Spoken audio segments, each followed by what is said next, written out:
Hi, Amy. You there, Amy?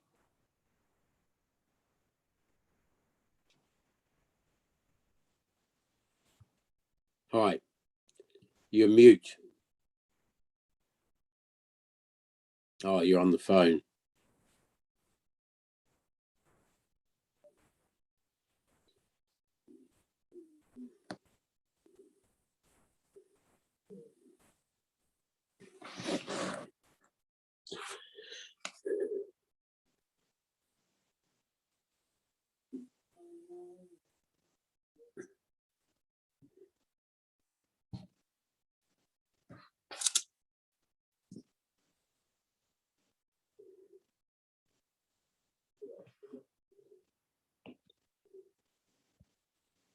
Carmen, are you there? Can you hear me?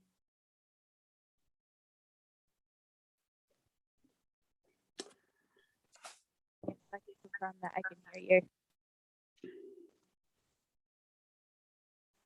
Carmen, you're mute too. I can hear you, Dave. I can hear you, Dave, if that helps. No, you're no help at all. You're in, go away. Hey, Tyler, I just want to know how to set up. I can't see it on the iPad at the moment. How to view? Now I can. Now that someone's just switched the sharing screen off, because I want to be able to see all the participants. As a matter of course, want to make sure I can do that.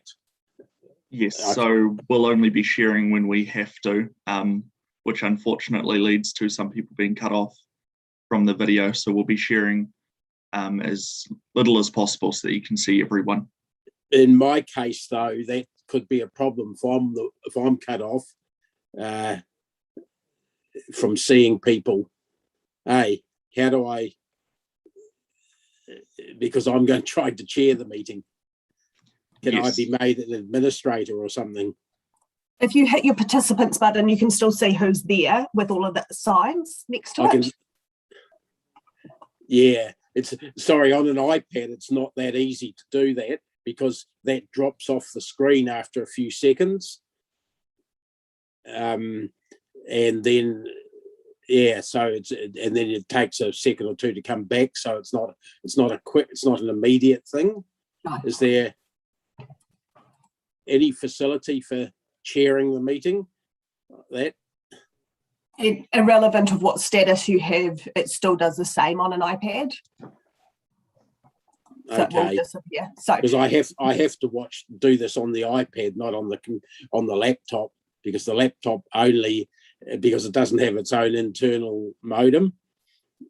Where's your little T stick gone? Oh, I don't use that. Haven't used that forever.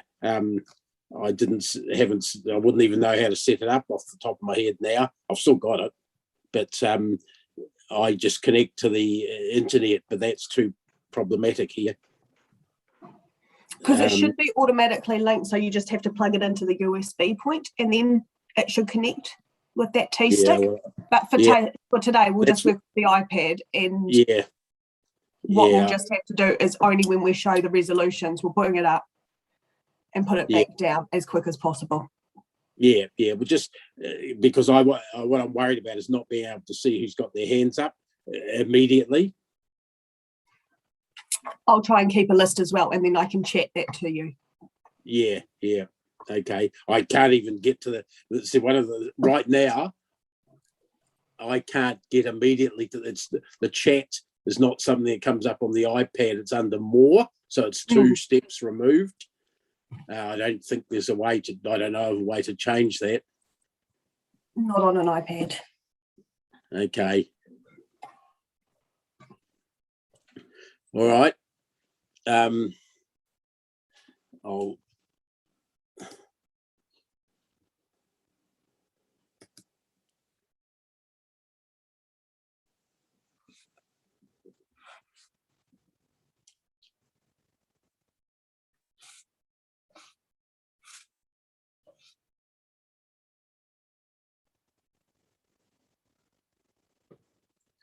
James, you look different from your the background photo that comes up. That beard seems to be quite considerably longer than in the photo.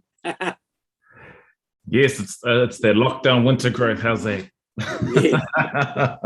You'll have to get it shorn soon.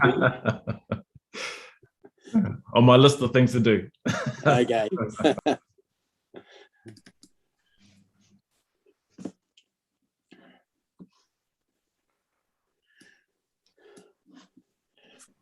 Oh, Morning, everyone. morning, Ryan. Good morning. Hey, Chris and Angela, for that matter, that email that came through, which I did see, is not actually the government announcement. It's commentary from Auckland.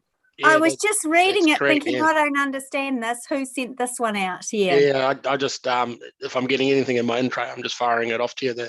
That's all I've got. I just spoke to David Spears, and he hasn't even got our letter yet. So as soon as he's got it, he's going to forward it to us. Cool.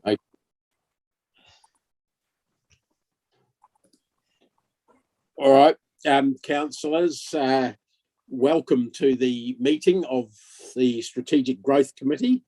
I'm hoping you can all hear me. Use the chat or text me if necessary. I'll have that function on as well. And if I don't see your yellow hand go up, Amy will be helping us with that as well. Otherwise, just yell and scream and dance around a bit. Look, firstly, we have apologies. I've got apologies for partial attendance from Kesh. I've got apologies from Councillor Mark Bunting, and you know what the situation with his mum passing yesterday is, so he's very unlikely to be on the meeting. Do I have any other apologies, Amy or Carmen or Tyler? No, that is all of them. Just one from me, Councillor Dave. I'm going to be away from the meeting for an hour from 11 o'clock. Okay, so with those apologies, full and partial from Councillors Mark, Kesh and Rob, I'll move they be received, seconded by Ryan. Those in favour, against, that's carried unanimously. I'm sure it was unanimous. And we move on to confirmation of the agenda. Now, we do have a public forum. It's not showing, it's showing in my list of contents, yeah, but not the people speaking, though I have been told that. Okay, so I know of no change to that. Are there any other amendments to the table of contents, to the confirmation, Amy?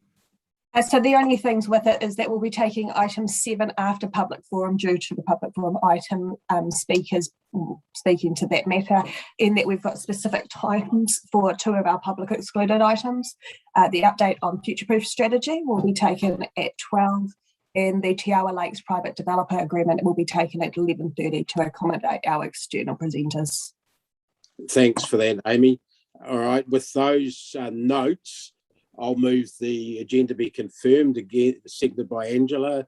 Those in favour, against, carried. Okay, we're on to the public forum now. Now, I believe we have 2 presenters on Southern Links, Mark Morgan from the airport company and Fraser McNutt from the SL1 development consortium, if that's the right word. Are they the 2, Amy? And is Mark speaking first? Yes, he is. Okay, Mark, I can't see you on the screen. I'm sorry, I'm maxed out at the numbers I've got. But if you're there and available, the time's yours. Theoretically, how long have we got, Amy? Is it 5 minutes for each presenter? Yes. Okay. So, Mark, the floor's yours, presuming you can hear me, and I can't tell whether you can or not. I'm sorry, because I can't see you. Thanks, Chair McPherson. Yes, I can see you. And look, thanks for the opportunity this morning to speak to Council in regards to Southern Links. And I What I would like to say that we see Southern Links as a transport and infrastructure corridor. And as you know, it's strategically located within the airport context. We always take a long-term view of the airport and its infrastructure, and we also need to see clever joined-up thinking for the regional infrastructure as well. I think a well-planned infrastructure corridor will support, firstly, the airport aeronautical master plan and long-term expansion aspirations of the airport company. In order to maximise the runway extension, that you all know that we have a designation for that purpose, we do require a logical approach to regional transport and infrastructure that supports that designation. The airport has the capacity to double passenger growth with its own existing infrastructure. That isn't necessarily the case with the current roading and transport infrastructure serving the airport. We also believe this creates further opportunities for freight in the future, and we also, which I know is dear to your heart, Chair, that we need to think sensibly about linkage for rail connectivity when we think about transport corridors. It also, of course, supports the industrial and commercial land development. We have, going before Waipa Council, a plan change for 130 hectares of land. There's at least 200 hectares of land that sit inside the Southern Link's current boundaries, and we need sensible long-term infrastructure to support that growth. So for us, Southern Links is so much more than a road.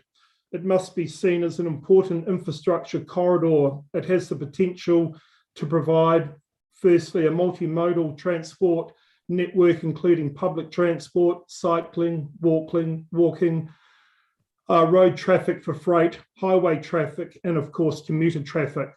The economic benefit around the investment south of, of Hamilton City into the sub-region. That connectivity around Hamilton, but importantly, the direct connectivity to Peacock's residential, to SL1, the opportunity for that infrastructure to support affordable housing, and the ability for people to work and live close to home by this connectivity is critical. So it is an economic development enabler, and of course sits nicely inside the golden triangle that we all know fully all too well. And ultimately, Auckland is constrained for industrial commercial land, and in order for organisations such as ourselves to develop industrial commercial land, it must be supported by this type of infrastructure. And I think speaking to Northern Precinct, I mentioned 130 hectares of land. It will provide both freehold and leasehold development options. It will be very symbiotic with particularly Peacock's residential and the importance of having Southern Links connecting the state highway network into the industrial land as well as the residential land. And we see that SL1 and Peacock's potentially will have 40,000 residents over its development horizon. And we estimate the workforce that will be centred around the airport once our Northern Precinct is developed is somewhere in the order of 15,000 people. So big communities that need big picture thinking around infrastructure. And that's it for me. Thank you very much, Mark. I appreciate your time, as we always do. I've got a question from Councillor Ryan. Thanks, Chair. Mark, just wanted to follow up on that 130 hectares you're looking to bring in on the plan change. I'm assuming most of that's just currently outside of Hamilton City's boundary? Correct. It sits in Waipa's territorial boundary currently. Right, but if we're taking sort of a boundaryless approach, I'm assuming that would or could be a big enabler of our sort of decreasing industrial capacity, because you mentioned both freehold and leasehold. Correct. We see quite a different, and there's still early work in respect of how we will ultimately develop and market the land, but we see a mixture of some sale of freehold land, some development of improvements, so buildings and land, and potentially then the sale of that component, and also the development and retention of industrial commercial development to be owned by the airport company or an entity long term. Thanks. And just the last question, with the delay in Southern Links, is that likely to impede or sort of hamstring some of the development? I think, yes, it has the potential to, so perhaps two answers to that question. We've just completed an ITA, which does allow and this of course needs to go through the planning process with Waipa, but that does indicate that we can utilise most of the land via State Highway 3 and Rains Road. However, it's not an ideal long-term solution for those networks that are already quite heavily populated. So we would see direct access, and we own land between Waka Kotahi and the airport company. We own land that would allow a direct connection onto Southern Links, and that has got to be optimal in terms of major logistical warehousing operations into the future. So short answer is yes, it does provide a constraint, and maybe will take a longer development horizon as a result without it. Okay, thank you. Yeah, thanks, Chair. Thanks, Ryan. Thank you, Mark. I don't see any other questions. Mark, we're, as you heard, going on to another presentation on Southern Links, and then we're listening to Waka Kotahi, David Spears, and you're most welcome to stay on for those next parts of the meeting that they'll immediately follow. So thank you again. Fraser McNutt is next. Fraser, I presume again you're there. I can't see you until you start speaking, but the floor is yours. Thanks. Okay, thanks Dave, thanks councillors. Just checking you can hear me. Yep. And maybe see me if you're lucky. I can. Brilliant. Hey, thanks for the opportunity to discuss Southern Links today in context with SL1. Just giving you a quick recap for those who weren't in attendance last meeting, but in terms of SL1 from a strategic perspective, we've got major landholders incorporated to form a common group, supported by experts and a group of consultants working together to essentially accelerate the entire Greenfields growth cell north of the designated Western Southern Links connection. So that's the purple indicative area on the settlement pattern between Kakatea Drive and State Highway 3. We have temporarily given the acronym SL1 as its description until a suitable iwi name is recommended. So that is a work in progress. The goal here is to enable scale and opportunity for integrated infrastructure and a connectivity solution. Southern Links will assist in this. In terms of SL1, it spans approximately 500 hectares, and it'll help. It has helped through a draft structure plan that we've prepared, which I presented to you at the last strategic growth meeting. Through high-level strategic planning, we've identified potential for up to 12,000 new homes at densities parallel to the NPSUD expectations. So what I'm talking about is significant medium density housing, and that's supported by smart and contiguous open space networks with the existing city space, accessible walking and cycling networks, supportive of existing bus routes, and incorporates future possible bus routes through a spine road layout. Initial design maintains overlapping 400-metre walking catchments throughout SL1. Opportunities to maintain wetlands, existing Indigenous biodiversity with holistic design, which supports dual open space amenity borrowing for amenity, which forms logical cycle links north and south and east and west. It also provides opportunity for new centres supportive of the local environment, economic catchment, and reduces local trip movements. In terms of Southern Links, it's a logical and already recognised edge to the city. That's demonstrated in the future-proof document that's current. It assists in maintaining an urban edge between potential highly productive land and urban development, It's an opportunity to create a logical and efficient freight link that supports the growth of the airport, Peacocks, and the wider region. It provides certainty for urban development as a key designated corridor. It will also assist in maximising the future potential for adjacent and local future urban land. It's essential that contiguous land within the city is given every opportunity to thrive and provide for competitive housing margins, employment, and well thought out accessible spaces.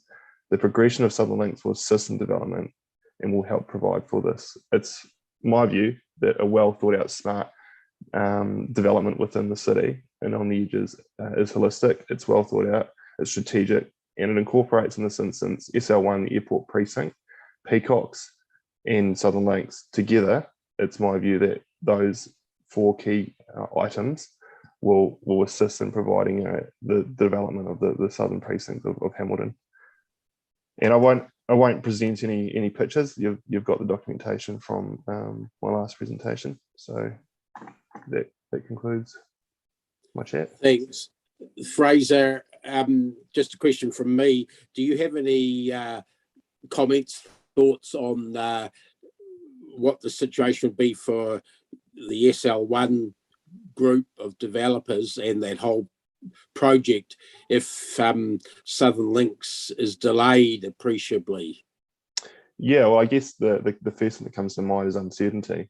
So when you're doing what we're trying to achieve is a really large holistic thinking structure plan, we need a boundary, we need an edge, and we need to rely on the future roading networks, which is essentially designated in this instance. So this is a large area of land which would be staged, which I mentioned. So the latter stages definitely would rely upon that certainty of Southern Links.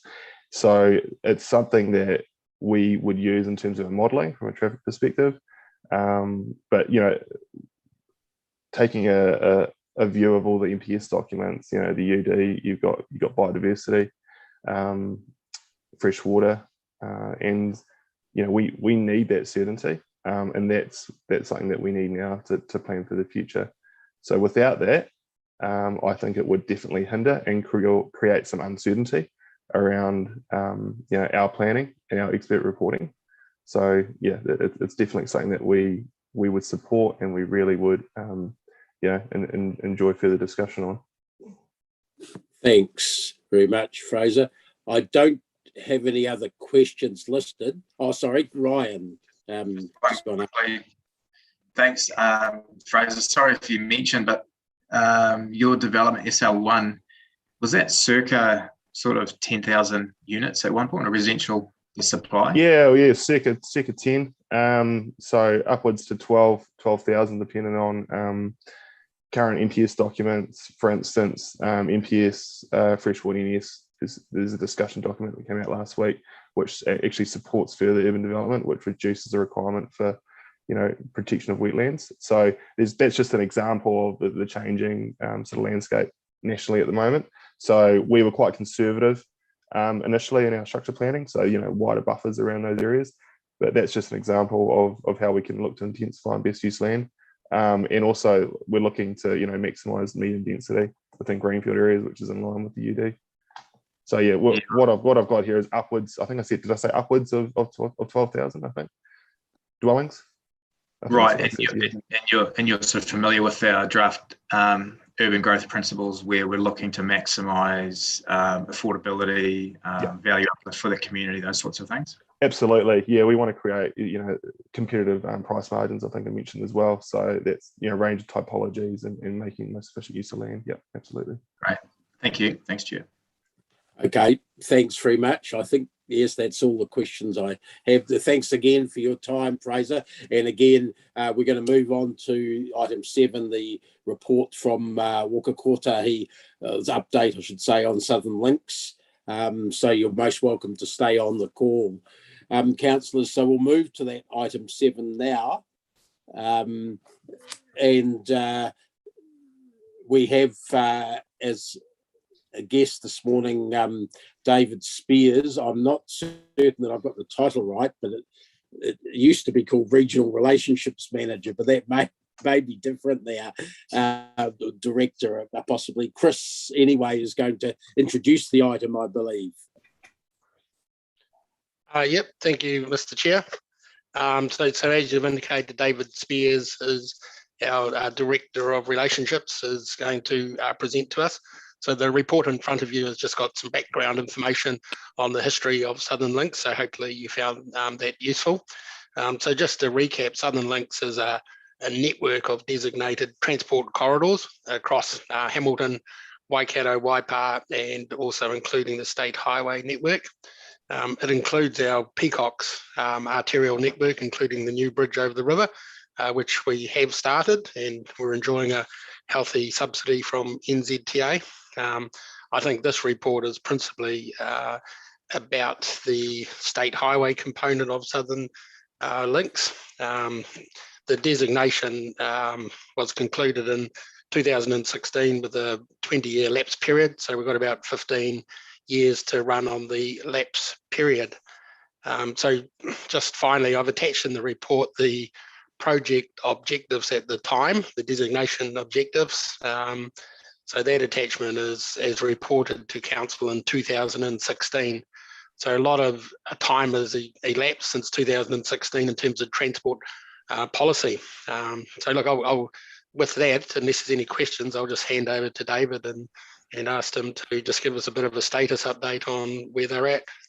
Yeah, thanks, Chris, and welcome, David. And councillors, while David's talking, you may also like to refer to the map on page 30, the plan for Southernlinks on page 32 as well. That may be helpful. But welcome again, David, and the floor is yours. I understand Chris has briefed you on what we're looking to hear from you about.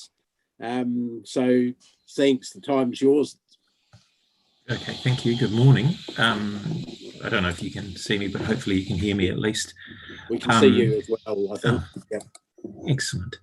Well, so firstly, good morning. I also have with me Jessica Andrew, who's our Manager Regional System Design, because this is very much in Jess's wheelhouse in terms of the longer view system thinking for the whole state highway network in our region. So Chris's report, very thorough, pretty much covers off everything you need to know in terms of the background and current status of Southernlinks. I think the key thing I wanted to, I guess, highlight today is one, we're not proposing to delay Southernlinks. Southernlinks has always been signalled for delivery beyond the next two NLTP periods, and of course we're into the current one right now, so another one before we ever had any intention of delivering Southernlinks as a whole. Conscious we've got 16 years to run, as Chris said, in terms of designations and giving effect to the current consenting that's in place. As Chris also said, a lot of the thinking that was done when Southernlinks was first promulgated was even in the late 80s right through to the kind of early 2000s, and transport policies thinking's changed quite a bit. The GPS obviously is changing. We've got national environmental standards that are starting to kick in, and a lot of those have a very, very strong leaning towards carbon management, public transport. On top of that, we have now given effect to the Waikato Expressway, and we're seeing development in terms of freight in Horatu and Ruakura. We're seeing Peacocks Road come in, and we are starting to see, and we will see over the next few years, the impact of those in terms of how freight moves, but also how people move. And so really the purpose of what this is to let you know that we are now starting the process of reviewing not the outcomes that were sought by Southernlinks, but the kind of form and function. So is the form and function we had signalled in the 80s, 90s, early 2000s still the right form and function for Southernlinks to achieve the outcomes we want for Hamilton? Specifically around public transport and freight priority. And I think that's a really critical thing to consider, especially with the development of Horatu and Ruakura and the expressway and the effects that that will have. Obviously, with Mark from the airport, we've had some conversations around the implications of, for example, the expressway opening for State Highway 21 and the impacts on Rains Road, State Highway 3. Those are all things that are going into the mix for this review. So just want to reiterate, we're not talking about delaying. What we're talking about is reviewing the form and function and how to best achieve those outcomes, particularly around public transport, mass transit, and preferential freight movement. The other critical thing that we're going to want to have a look at over the next little while is staging. So assuming we build Southern Links in a form that's suitable, how to stage that so that what we get are those benefits in terms of public transport and freight priority before we induce, if you like, general traffic into that network, so that we are giving preference to those alternative modes and we're dealing with congestion rather than inducing demand for general transport onto a network. That really the intent is the opposite. We have got some funding to do this work, but it's very, very limited.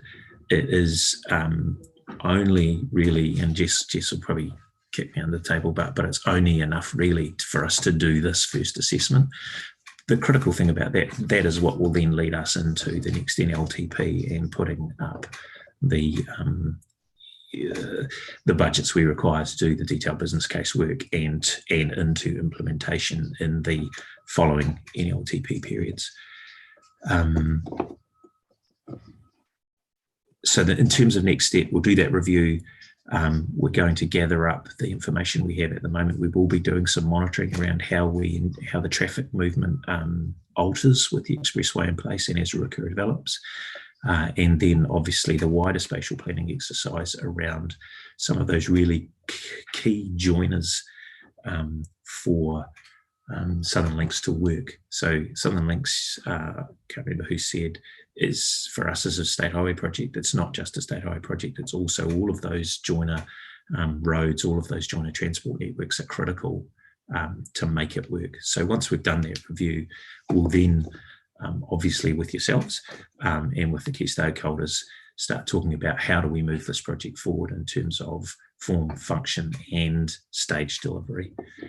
Probably don't want to say much more than that, except if there's any questions, happy to take those questions. There's probably lots, so probably better to spend our time addressing those questions. Councillor McPherson. Okay, thanks very much, David and Jess. Look, I'm going to start, and then I've got Councillor Ryan if anyone else puts their yellow hand up.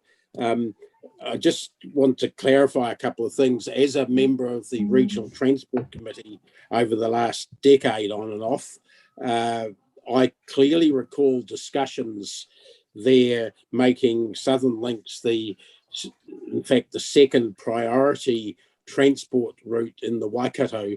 And one of the things particularly that was talked about, and it was talked about in previous regional transport plans, land transport plans, was the ability of NZTA to purchase land, which is quite important, the way that the land prices are going up, to get in early and capture some of that value rather than having it sort of dumped on you later on. And your discussion before worries me about that if we're not actually in that game, because we're talking about corridors that are showing on maps going through people's property. They could potentially be quite close to requiring you to purchase, and it sounds like there's no funds to do any purchasing. So that's one issue. And the other one is sort of related. You're saying there's no delay, and that may be if you're talking about what people thought back in 2005 when I first heard this discussed. But and I know people like Barry Dowsett were discussing it earlier. But Hamilton metro area has grown a lot faster than anticipated, as has the Golden Triangle, and our position as the fulcrum to that triangle. And anything that was planned 15 years ago for to happen in the 2030s is going to be happening too late. I suggest so. Those couple of issues, I'd be quite keen to get your response on there, David. Yeah, so look, I'll tackle the second one first, sorry. So we are looking at in terms of the Metro Spatial Plan, because you're quite right, those metro areas are developing faster and different form from what we would have anticipated back in the early 2000s. As part of that process, we're going to model some scenarios, and I say model, with all of the caveats that go with model, that include the form and function of Southern Links as it was originally proposed or anticipated, a version without Southern Links, and a version with an altered Southern Links that perhaps takes a bit more cognizance of the form and function requirements that are coming with changes in transport policy. That's being done very, very soon. And so, Councillor McPherson, the intent of that is that helps inform that rethinking of what the optimal delivery looks like, and then helps inform our business case to go forward and say, hey, we need some serious money for designations, etc. here, because you're quite right, there are potentially some places where we might end up being required. We will cross that bridge when we come to it. I think one of the things, and talking to the team about this, that Metro Spatial Plan modelling potentially will do is actually highlight exactly what you're saying, which is delivery in 15 years is just not going to be appropriate, and staging some of that delivery will be really, really important. So that's one of the things that we are wanting to consider in this review, because I agree with you. I think elements of this will be required sooner rather than later. Thanks. I've got a group of questioners, and I'm going in the order I can see it on my list here, which looks like Ryan, Jeff, Rob, and Sarah in that order. So Ryan, thank you. Thanks, Dave. Thanks, David, for your presentation. I guess three questions. On the NLTP, I'm a bit of a layman, so that's a 3-year cycle, your NLTP and the funding? Funding is a 3-year cycle, yes. So 21-24 is the one we're in at the moment, but it's a 10-year. We say, here's what the text 10 years looks like. Here's funding for 3 years. Here's what the next 10 years looks like. Yes. Yep. And there's an even longer view as well, which is a 30-year view that we, and that's where Jessica's team come in. Okay. And so what does it mean in real terms for us in terms of expectation over, say, the next 3 years, 6 years? Are we likely to see, I guess to Dave's question, acquisition, a little bit of impact on the ground level, or is it still going to be quite macro? Jess, you might want to chip in here. What I would say, though, in the next 3 years is very much macro, and even in the next 10 years. But Jess, there is money available for property acquisition, which has been ongoing, and we currently own, I believe, about 70% of the property required. So we do have significant land holdings for this, and we continue to hold a budget for people who require us to purchase their property. And we have some criteria around that. There's obviously legal criteria, but we also look at hardship and where people need that in order to move forward for hardship reasons. In the next 3 years in particular, I think you'll see us continue to do that and continue to comply with our monitoring conditions under the designation. So we're spending a lot of money on compliance with the designation around bat monitoring and similar things. But what we, in the 3 year period, what we will be able to see is then a more coherent plan around how we might stage this to, bringing on what Commissioner McPherson said, bring forward some elements that are needed. Councillor McPherson. Sorry, Commissioner, I've been spending too much time in tutoring, haven't I? He wears many hats. Yeah. bringing forward some elements and then looking at what that staging plan is so that you can see where we might be able to stage this, and also sell the story for funding in the context of the current transport priorities of the government as well. So looking at how we can incentivise delivery earlier for those bits that are needed. Okay, it sort of flows into my next question, because Dave, you mentioned the inducement of public transport and freight as the priority for the Southern Links. I guess it's sort of two-pronged, because taking or alleviating some of the general traffic off the urban roads also enables them to better facilitate micro-mobility and that sort of thing. So yes, sort of wonder your thoughts on that. Yeah, look, it's a combination of things. I think what I was getting at more was thinking about how to stage implementation in a way that, in a current GPS climate, in a way that that gives effect to the passenger transport and alternative transport modes before you load up your roads with general transport. So it's not about one versus the other. I get a bit uncomfortable when we end up in this car versus bike kind of argument, but it's more about saying to have full effect in terms of the passenger transport, you want to provide for and induce that first, or maybe we do, and that's the conversation we're having at the moment, is how best to generate that kind of preference as we go forward with particularly the linkages, not so much the corridor. Yeah. Final question, and Chair, you'll guide me if I'm playing out of my sandpit, but I understand you've got some announcements for us today, David, and we're quite interested to know how Hamilton will fare with some of those, with the likes of Borman Road, etc. We do have some announcements. In fact, they're being announced as we speak. I think letters are flying out the door to all of the AOs to let you know what's in the NLTP. Jess and I were privy to it late last night, and the spreadsheets were still changing. So what I can tell you is, up until a few weeks ago, we had around about a $3 billion shortfall, and that was going to be there was going to be some pretty hard messages in there around some pretty critical projects, which some of them were pretty hard to swallow, to be honest. In the last 3 weeks, we've done a lot of work with Treasury and come to a place where, through some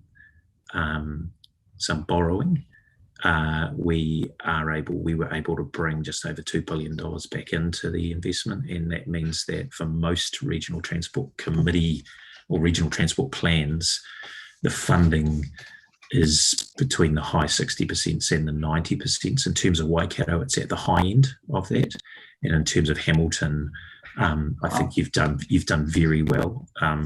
Just off the top of my head, and I say this just off the top of my head because I haven't obviously had a chance to drill right into the detail, but Borman Road is in there, a pretty significant chunk of cash. That'll make Ryan happy. Yeah, so something, I think it's 21.6 million, 11 million of which is NZTA, and the remainder is you guys to give effect to Borman Road. Awesome. Thanks, David. Look forward to seeing that. Rather than any discussion on that part of it now, well, let's have that at the end, and we might actually have some documents by the Southern Links questions, if that's okay. Can I just jump in, Chair Dave? We're just starting to mine the information and putting it together, and by the end of the day, hopefully we'll have something to councillors just on the whole funding picture. And as David says, it's looking pretty good in a lot of areas. Yeah, I think we worked pretty hard to give our region some pretty high profile, and I think you guys did too with our minister. And to be honest, I think some of that's paid off. I think especially in the PT and micro-mobility space, you guys will be quite pleased. And some of those critical projects like Borman Road, Councillor Ryan have managed to squeak in, which is great news. There's a few casualties, but that's to be expected. I actually think our big challenge is going to be delivering, to be honest, given that this is September. I think we might have a few delivery challenges, but we'll see how we go. Okay, look, let's move on with the Southern Links questions, and we will come back to circle back to that. Sorry, I've got Jeff now. Thanks, Chair Dave. David, thanks for that. Can you hear me okay? Okay. Yep. Reviewing form and function, can you explain what that actually means? So are you saying you're reviewing whether or not you should put roads in there, or cars should be using it, or can you explain exactly what you mean? I'll probably give Jess the floor on that absolutely. one. Yeah, so what it'll mean is a mix of things. We'll be looking at staging it. So does it all need to be, at the moment it was programmed to be built at once, and realistically in the budgeting, the financial environment we're at, that means it won't be delivered for a really long time. So one of the things we'll look at is, could we stage it to deal with the greatest need over time, therefore bringing forward those bits that we need earlier, and then potentially leaving the longer bits at that longer time frame. The other thing is looking at the priority of modes. So should some areas be prioritised for public transport and walking, cycling over vehicle traffic, freight prioritisation, those sort of options to be looking at, given that the transport priorities have changed a lot since even 2016. Have we got the right balance of modes to drive the right behaviours? So if we're particularly building new transport connections in this area, are we incentivising people to use public transport over private single occupancy vehicles, and the timing of what we build when? So does that mean you're not going to put roads in, or you're going to put, or you're not going to build a highway for cars? You're going to, is that what you're saying? That. Look, so this is sounds the like beginning of a review. It's not the conclusion. So part of it is working with the council and others to work through it, but it doesn't mean we're not going to build a road, but it does mean we're going to think about what we build when, and whether on those roads there should be priority given to public transport and freight, and over immediately providing priority to single occupancy vehicles. But none of this is predetermined. It's looking at those opportunities and whether it's still fit for purpose. So we heard before that there may be 10,000, 12,000 houses, planned in that area. Yes. So you're are you planning that they're all going to be bus users, or because the reality we're finding in Hamilton is people aren't using the bus, no matter how much you people want them to. People still want to drive cars. Business needs cars as well. So I'm really quite concerned to hear this. I'll just jump in and maybe I can and I kind of think you owe us a bit more explanation than you're giving us, given that we've waited this long, and now you're telling us you're reviewing form and function, and I'm finding this explanation totally unsatisfactory. Well, I'll just jump in there because first things first, we don't, we're not the only ones who want transport to change. You guys do too, as far as I remember. I don't. Well, it's critical for us that we deliver a system in terms of transport system that is sympathetic to a functioning city. And if we don't get realistic that right, would be nice, because realistic would be nice. Sorry, or maybe I could finish my sentence, Jeff, sorry, and then let them finish answering. I'll stay with you until you've finished your questions.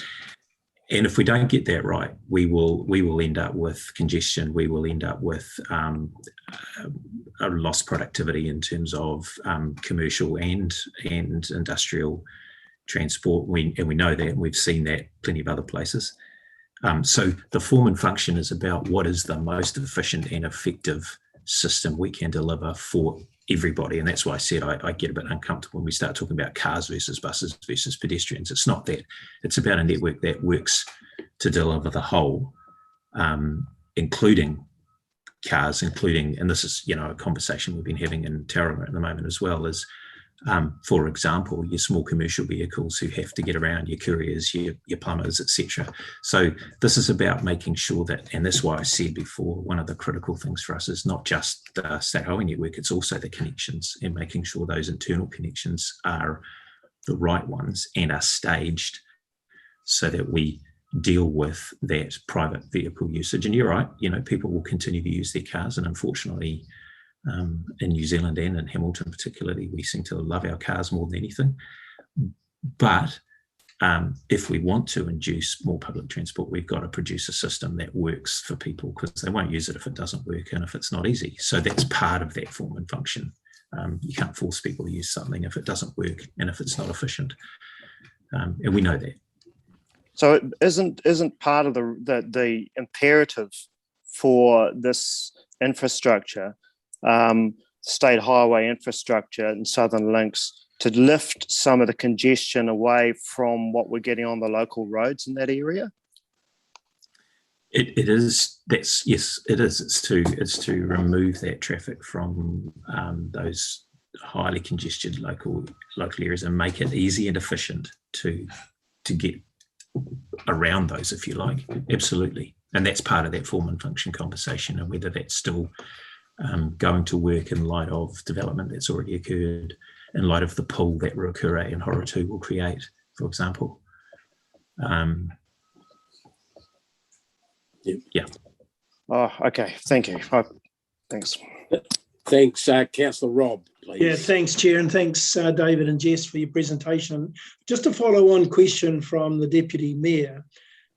What sort of surveys does Waka Kotahi undertake to assess what the local or regional needs are in terms of roading and cycleways and so forth? Because I assume that ultimately these form part of the proposition that you make to central government for your share of the funding, for this particular region. And, I'm hearing kind of mixed messages about, how we are big car users and how perhaps somebody in the system, either it's you or central government, is trying to initiate some sort of change away from car usage. So, what sort of feedback do you get locally to help put forward that proposition for funding? Well, we work very closely with yourselves and with your teams, Chris's team and others. So we're not doing this in a little dark room on our own. We do a lot of that monitoring, and Jess said we're spending a lot of money at the moment monitoring bats, etc. But we're also doing a lot. We also do a lot of traffic monitoring and a lot of modelling based on that data. And I kind of do this when I say modelling, because a model's only as good as the data you've got in it and the assumptions you make. But it's all we've got when we're looking out 10, 20, 30 years. The shift in the way people move is, to some extent, we can forecast, but let's be honest, we also get what we induce. And if we build big roads that have got lots of space for cars, and we say, there you go, jump in your car and go, people will do that. If we say, look, here's a network that takes you around the city, and you don't need to drive in and out and through the city in your truck or whatever, people will do that. And that's the sort of thing that we are trying to develop, with sympathetic to the plans that Hamilton City has for the 20-minute city, for example, because if we get that wrong, you might end up more like a 60-minute city, which none of us want. So it is it's a full combination, and we do a lot of that monitoring, and we work really closely with your teams to understand what you guys want in terms of the transport movements within the city, and how those linkages to the state highway network either help or hinder that. And in the past, we've done some things that have potentially hindered that. We've also done some things that have really helped it. So it's about getting the right mix. So is our feedback consistent with other councils in the region in terms of what the planning needs are? And I know I'm asking this question because Jess raised earlier perhaps a comment that there had been similar kind of feedback in Tauranga to to deferrals or whatever in the roading system needs. I'd say, I want to say no, it's not consistent because the situation is quite different. But in terms of the outcomes you're seeking, yes, Tauranga has a very different set of issues from Hamilton and the Waikato, not just geological or geographical, but also the nature of the economy in Tauranga and also the spread of the population. So they've got different challenges. In terms of the outcomes, absolutely, the outcomes are quite, they're no different. They want freight moving quickly. They want commercial operators being able to move around their city and their urban areas easily. They want to reduce reliance on single occupancy private cars and induce multi-use of private vehicles, induce more public transport, and invest in public transport that really, really works well and is reliable and is, frequent and all those things. So similar, absolutely, in that context. In terms of the interventions, quite different. And that's just that is a feature of the different pressures and tensions and development pressures. Thank you. And one final question. You focused a lot on the next 3 years of your long-term plan in terms of this macro scoping of Southern Links. What have you got in the remaining 7 years that would give us some confidence that, having done the macro scoping within the next 3 years, you're kind of ready to go with some sort of investment around the staging and so forth of the roading network? And I know it's further out we go, the greater the difficulty with central government funding and so forth. But are you comfortable that there's some convenient or some reasonable amounts sitting in your budget that could allow for that staging to start, given what we see as becoming a more urgent need? Yeah, so both Jess and I kind of focus out beyond the next 3 years, and very much Jess's role is to focus out beyond the next 3 years and look at that 7, 8, 9, 10, 30 year time horizon. And that's exactly why we're doing what we're doing with Southern Links at the moment, so that we are in a position come the next NLTP, which we need to start working on now, that we are saying, in this next 3 year period, we need funding for the detailed business case. We need to wrap up things like land purchase in the next 6 years. And so we are starting to signal that now. And I guess what Jess was getting at before is what we're trying to do now is refine that so that we can say, this looks much more like a firm option. We think it's going to cost, this much. We start signalling that now into that NLTP conversation, and it goes in the mix with all the other priorities and pressures. I think if we can tell really good stories, as we have done in this NLTP with investment in PT, for example, in Hamilton City, we did in the previous one with the Waikato Expressway. We've done that with, for example, the State Highway 129 section. If we can tell those really good stories, then we will get that funding. And that's the purpose of the review at the moment, is to tell a really well-defined story. And critically, I think that we can say we have got you guys right behind us telling the same story, and the story you're telling connects to the story we're telling, so that internal network connects to that State Highway network. Then yes, we're really confident that we will push this thing through. Thank you, and thanks, Chair. Thanks, Rob. Sarah now, thanks. Thanks, David and Jess, for that. My question is in regard to emissions reductions, and to what extent will that be factored into this review, particularly given the Climate Change Commission has signalled need to reduce transport emissions by 47% by 2035. And Ministry of Transport's report on emissions pathways makes it very clear that to reach that, we need both extremely high levels of electrification of our fleet and mode shift. Yep.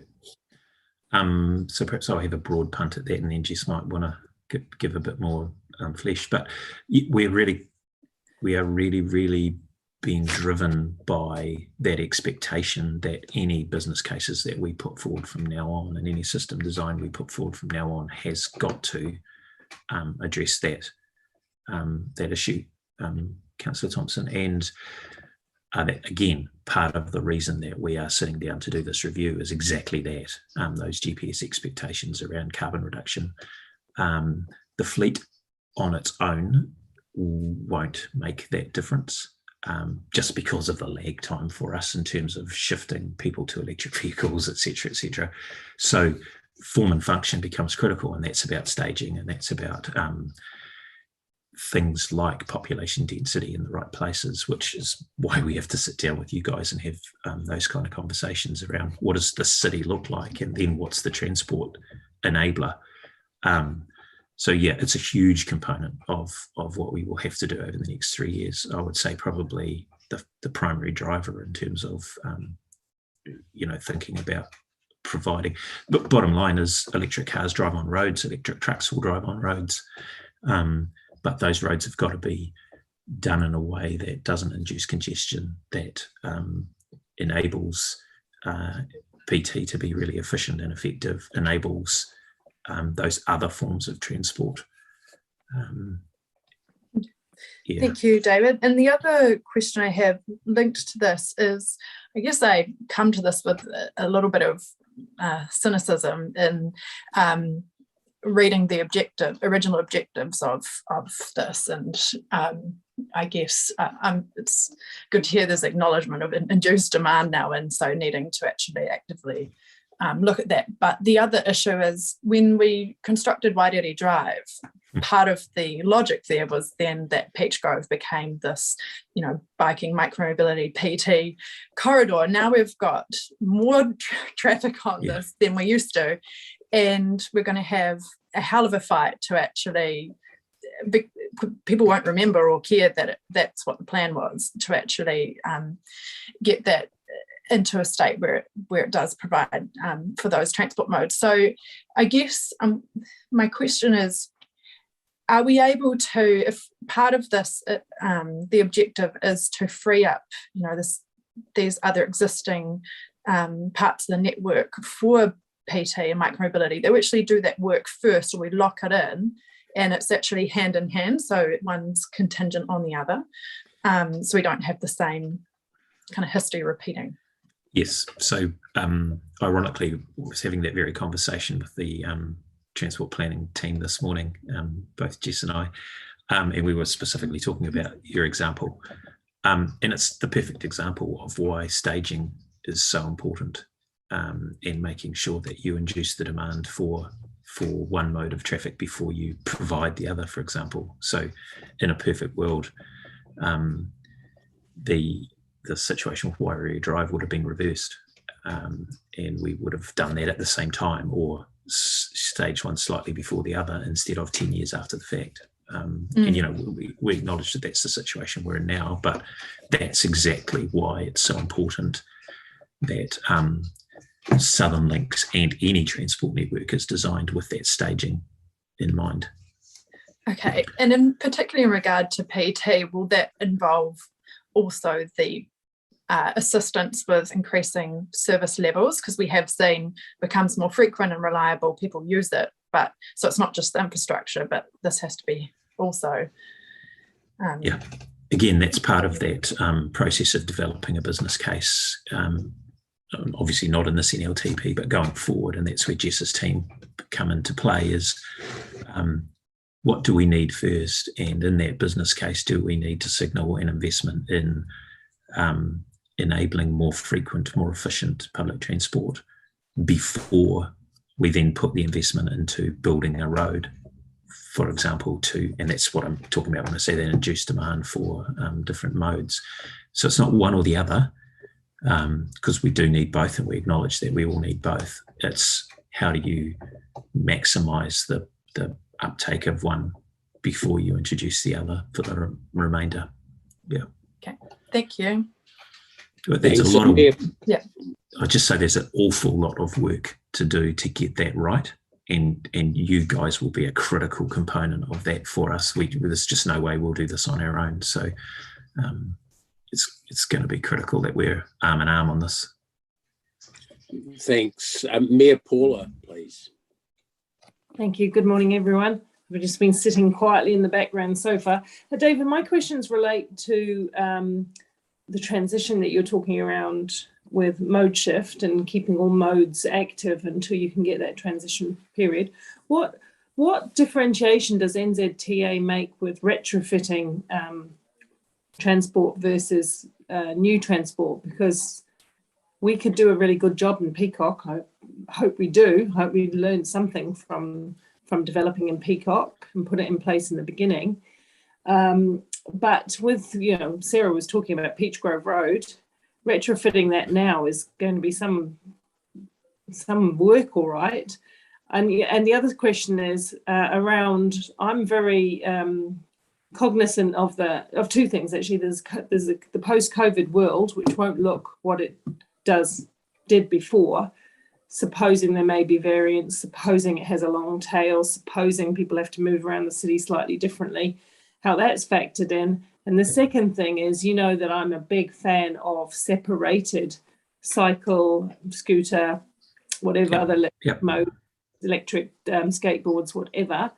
And how does that get prioritised over running green lines down very busy roads with lots of intersections, please? Bit loaded, that last bit. Sorry about that. There's a lot in there. I know. So yeah, so first is the retrofitting one, to be honest. So what I say is the thing we do have with Southernlinks now is the opportunity to not have to retrofit that component, and so getting that right is absolutely critical. And yeah, I think we will learn some from Peacock's Road and the mode separation and what have you that's being put in place there is fantastic. So we will learn some from that. The retrofitting of existing networks, absolutely agree with you. It's fraught. There are really hard decisions that have got to be made in there. And I think for us, the moving beyond the green line, and it's again funny, we were having this conversation this morning because one of our transport planners doesn't own a car, she bikes everywhere. And we were talking about the hit sticks and the green lines this morning. And when you say what priority, I think from a strategic network point of view, and Eastern Pathways and Unilink, those are two significant projects that do exactly that. They have got a significant retrofit component to them, and we have supported those, and we will support those because where they can be effective in terms of reducing demand for single occupancy vehicles and congestion, absolutely will support them. Many of the solutions are going to have to be retrofit. There's just no way around that. So I don't think there's a loading where we would say we would prefer to do greenfields. It's horses for courses, and where the solution has to be a retrofit solution, then Kate's Pie, we support that. So that's fine, I guess, and I'll get back to the COVID question in a minute. I guess when I think about Peach Grove, and I think it's about 600 metres parallel to Wairiri cycleway that's off-road, safe all the way, I kind of wonder why we always look at and Sarah's quite right. You might have had aspirations for Peacock's Road once upon a time. Everything's changed. It's one of the busiest roads ever. Why? What priority is there given to main routes as opposed to going off to something slightly parallel but safer? Is it efficiency of the route, or is it safety? Because I think about that with things like River Road as well, where you could go down Queenwood, which is a nice, quietish, road, etc. You can do that kind of thing as opposed to insisting it goes down. Bikes want to go down River Road, and I'm just not sure. I want to understand, because the funding and what you support is what will get the priority, and that will change behaviour. it's probably too detailed a conversation to me, to be honest. There aren't any fixed policies around, we'll go on the main road, we'll go slow. It's more about what the best outcome is. And I'll probably give Jess the opportunity to answer this one a little bit more, because she will have a better handle on the detail in terms of prioritisation. But for us, it's about the outcome, not the, you must go down River Road or you must go down Queenwood. It's what's going to deliver the best outcome. Jess, do you want to add a bit more and just to to that? confirm, there isn't a fixed policy on how those are prioritised, and I think that's probably a good thing, because it recognises that your local context is different than elsewhere, and so it is really about working closely with you to co-design and, for you to design, and us to support the right solution. Yeah, I think that's the really critical point is your city better than we do. Yeah. Yeah, well, we haven't always proven to be right there, to be honest. Well. Yeah, and you learn something from that, and that's what I'm trying to pick up, the learnings, rather than to cut back to, you've got to try things. If they fail, you've got to do better or refine them. I do. Well, that's for debate. It's the off-road versus main road argument. But the question I had is post-COVID, because I know that cities like Melbourne, who've been locked down for 340 something days now, or 240, it's a long time anyway, are now looking at how they design future networks and ways of using public transport and moving around. That should we always have a variant of something like this pop up? Good to go. Is NZDA doing any thinking around that? Just out of interest. Yeah, we have done some thinking about that. It started at that first lockdown, looking at, if we've got a standard width for cycleways, for example, or shared use paths, is that realistic in a post-COVID world? I think that still probably hasn't progressed as fast as it should, and I suspect the reality check of the recent lockdown might progress that a little bit faster. And it also links in with those broader safety concerns. I think there is that shift more and more to separate it and as wide as possible, as you pointed out right at the beginning. Once you bring in e-scooters and e-bikes as well as bikes as well as pedestrians, you've got some real safety issues. So there is, I guess, whilst I say there's no fixed policies, that safety matter does more and more push us to separate it and as wide as possible on shared use paths. And just one final thing about that, we've already got a safety issue with mobility scooters on footpaths, safety for the users and safety for walkers as well, because those things can really get up and go sometimes. Yeah, they really can. So any thinking around that, because I dare say that somebody on a mobility scooter doesn't necessarily want to embark onto the road. Yeah, there has been quite a lot of thinking about that at the moment, the policy. So a lot of that thinking sits with the Ministry of Transport rather than us, but we're obviously heavily involved. At the moment, there isn't the intention to ban them as such, but there is an increasing look through the Accessible Streets work at restricting speeds in shared areas and working alongside councils to help have that separation, recognising, as you say, a lot of those can go extremely fast, and for particularly some of our less mobile pedestrians or road users, footpath users, are a big risk.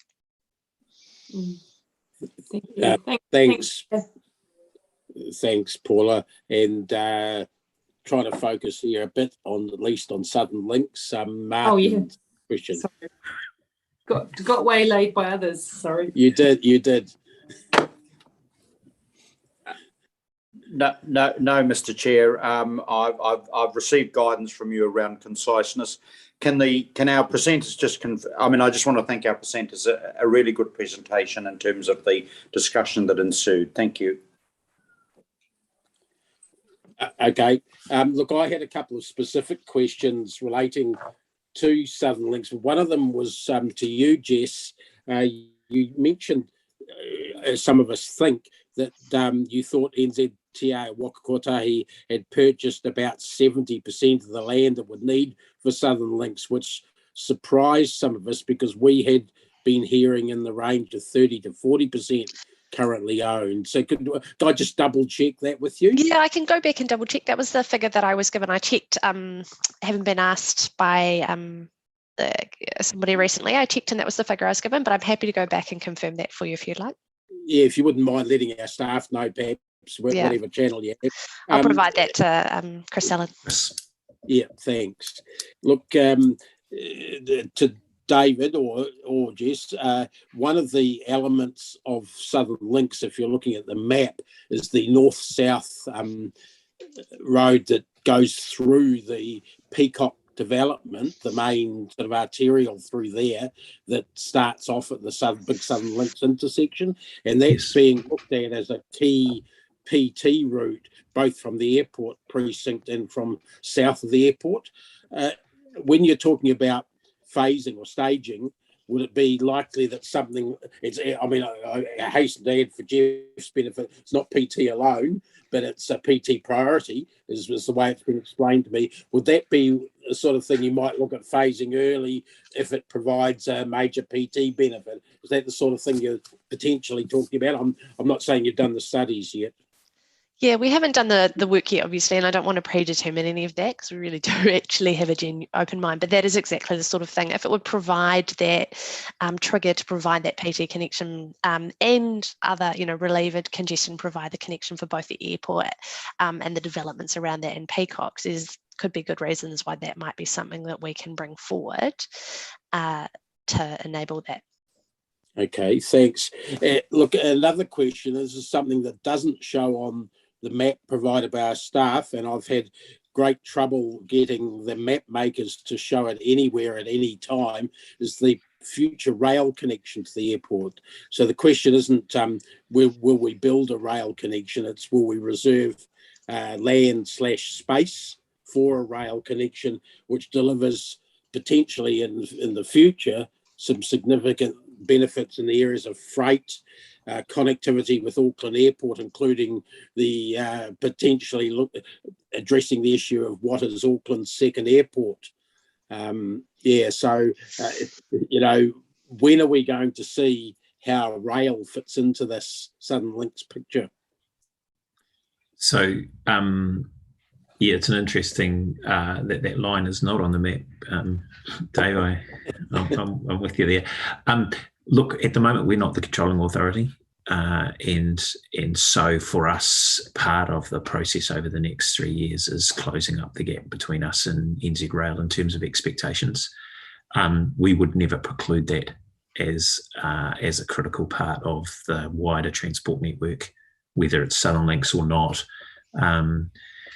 especially given the primacy that current government is giving to rail as a consideration for particularly freight, but also, in the future, other forms of transport. So it's not something we preclude, that's for sure. And it's something we're going to close up that relationship with NZ Rail and it could be particularly important given the growth of the industrial precinct around the airport on the western side especially.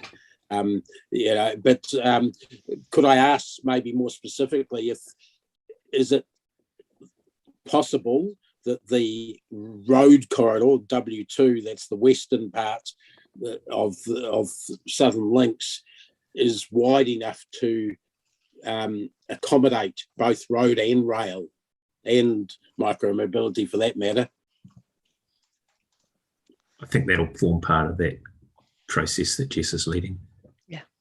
Okay. Thanks. I'm just checking whether there's any other questions. Martin, you do have one. Sure. Okay. Thanks. Yeah. Yes, Mr. Chair. Can you confirm? Can you just clarify for how many years you, on behalf of the council, have raised the issue of an appropriate rail connection to the airport? I've lost count, Martin. Quite a few. Thank you for that very incisive question. Hey, Jess and David, really appreciate your time this morning. A good discussion. We would like to speak with you on these sort of bigger picture strategic issues, transport related issues, and how they fit with our growth and our spatial planning and all of that sort of thing. Somewhat frequently, at least once a year, I would say would be quite good. And I'm hoping that you're open to that. I'm sure you will be. Absolutely. Appreciate your time, as I've said. Look, councillors, the only recommendation is we receive the report, which I'll move, Jeff, you second that? I can see your face there. Yep, thanks. All those in favour, raise their hands. Against, carried. Thanks very much. Thank you, David and Jess. And councillors, it's 10:44. We'll do one more item and then break for the chair's report and confirmation of the minutes, and then break for a short morning tea break, if that's okay. So on Thanks to for having us. Yeah. Thank you. Takite. Mr. Chair, did you see my comment in the chat? I don't know if you see the Nzta funding is out now. Oh, okay. Sorry, Angela. I didn't know. Yeah. I was following the chats, but okay. Have we all been sent it? We've been sent an email from Nzta and it's got the link to the document, which I'm reading now. I'll leave you to the good news. Look, we might arrange straight after a break when we've had time for Chris and company to brief us a little bit on what they think the implications. Mr. Chairman, I think the email you'll get is pretty high level. So my team is just mining the data now out of the system and putting it together. So sometime soon we should have a summary of that. But I think the document is really a regional high level summary. I can't see the granularity in the document, which is probably what we want, but it's coming. You've used a couple of dodgy words there, mining the data and granularity. I think you've been speaking to planners too much. It's a compliment. Is it? Okay. All right. Look, councillors, we'll go back to item 5, confirmation of the agenda. Sorry, the open minutes of the 29th of July. I'll move they be second. Seconded by Ewan. Any queries or discussion? Those in favour raise their hands. It's carried unanimously, thanks. At least unanimous from the handful of hands I could see. Councillors, on to the chair's report.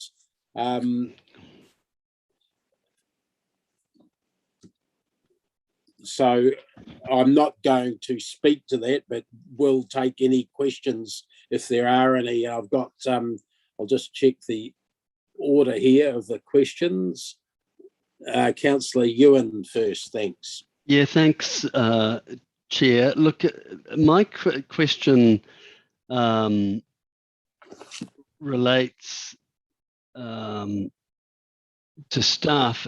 Look, when we first looked at the shovel ready project, I raised at one of our catch-up meetings my concern how we had got so bogged down as an organisation, and staff promised to do a sort of a post-mortem of that process and come back to us with feedback about what they've learned and how they would manage it in the future. We seem to have the IAF, Ewan, or more generally? No, actually, I was referring to the shovel ready, and now what I'm saying is staff having not done what they had undertaken to do, and I think it was Sean who was going to drive it, and I think Blair was involved. Here we are yet again, that we've now been lured into this process by central government, and your chair reports highlights some really legitimate concerns. My question to staff is, why did we not get a much clearer post-mortem from the shovel ready, and why the staff got so involved and ended up with so little result, and how have we repeated that process? Because surely at a governance level, we should have been involved in deciding whether or not we wanted staff to undertake this huge amount of work that appears to be getting bigger with no certainty of actually having any response in a positive sense from our friends in Wellington.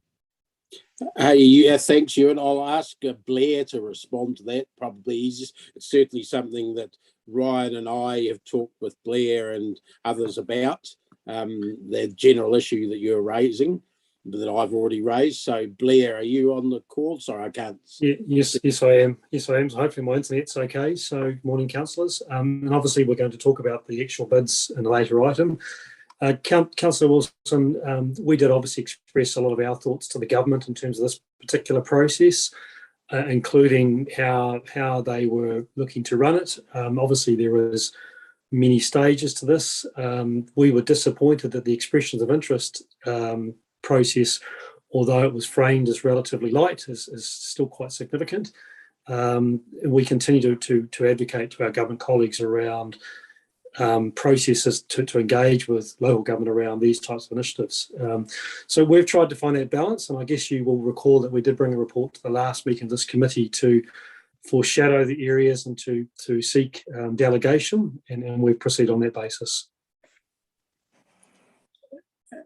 Yeah, maybe specifically, did you, following Ewan's point, were you able to sort of get any traction over the process when you pointed out to them the lack of result for the large amount of work, those sorts of issues? Look, we certainly had a very strong voice in that regard, Councillor Wilson and councillors. And I think that the strong message that I conveyed on behalf of council was that as a tier 1 local authority, as part of a urban growth partnership, future-proof, that we are constantly told that this is a critical area for government, a high area of need, a strong partnership. And our message has been then we would like to see opportunities for us to engage with government in innovative ways that don't necessarily group our council with every other council in New Zealand and every other developer in New Zealand, which is what this process is outlining. So we have made certainly some traction, but I think there's more work to be done there. And clearly, I would hope, Councillor Wilson, that at the next stage of this process, we may be able to exert further influence so that we don't necessarily have to follow this very arduous form-filling process, and potentially we can find a more flexible, higher trust model going forward. Note, and this is the very first stage of a 3-stage process. So we are having a strong voice, but the wheels of government are turning slowly in this space. Mr. Chair, if I may, Yeah. that was helpful. I'm just wondering if I got a final answer to my question regarding the process that I thought we had agreed post the shovel-ready outcomes, where I thought Sean Hickey and Blair, you were going to come back to me particularly as a result of a question I raised about that process and SLT having got so deeply immersed. So I don't know if I've had clarity about why I didn't get a response to that. And I don't know if I've had clarity totally about how we've done it again. So could you expand on that for me? So, Councillor Wilson, look, I don't. I can't recall that we had undertaken that, but if that was the case, that's my oversight. But certainly, what you'll see different about this time is that we brought the process to council proactively in terms of the report last time. As soon as, in fact, earlier than that, we had a conversation, you'll recall, in public excluded at the 2 meetings ago around our indicative awareness of the process and the likely criteria. We then brought a report to the last meeting to outline what we're going to do and sort your delegation to do so. We're bringing a report this time, which also includes how council will remain involved. So I think the lessons around SLT executives doing this without council support, you've clearly seen that we're doing it with your transparency and support and awareness. So I think that's been the biggest thing we've done, Councillor Wilson. Noting these processes are moving at pace, and we continue to advocate for better outcomes and better solutions for a high growth area such as ours. Okay, thank you. Thanks. I'm just checking who's next. I've got Councillor Martin and Councillor Robb. Yeah, Mr. Chair. You may just, the question I perhaps asked to you and Blair is obviously we've got the official to official relationship, but very clearly the city has 4 elected MPs and 1 list MP. Just help me, Blair and Dave, possibly the Mayor, where is our interaction with in terms of our government MP but also acknowledging that, we've got the shadow transport minister in terms of David Bennett, so obviously playing both sides of the aisle, as we would say. Dave, you may have some views as to what more we need to do politically. Look, I don't, in terms of the process. We have asked. It's not like the Metro Spatial Plan where we have 2 or 3 cabinet ministers and a couple of senior officials very close to us.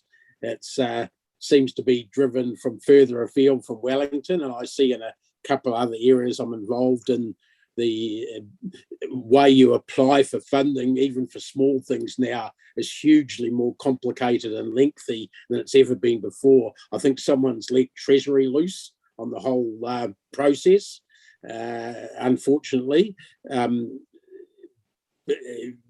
because the way we work in the Metro Spatial Plan area, where we work directly with the key ministries and ministers, is a much better way of doing it, and it's sort of we're in control of the work much more.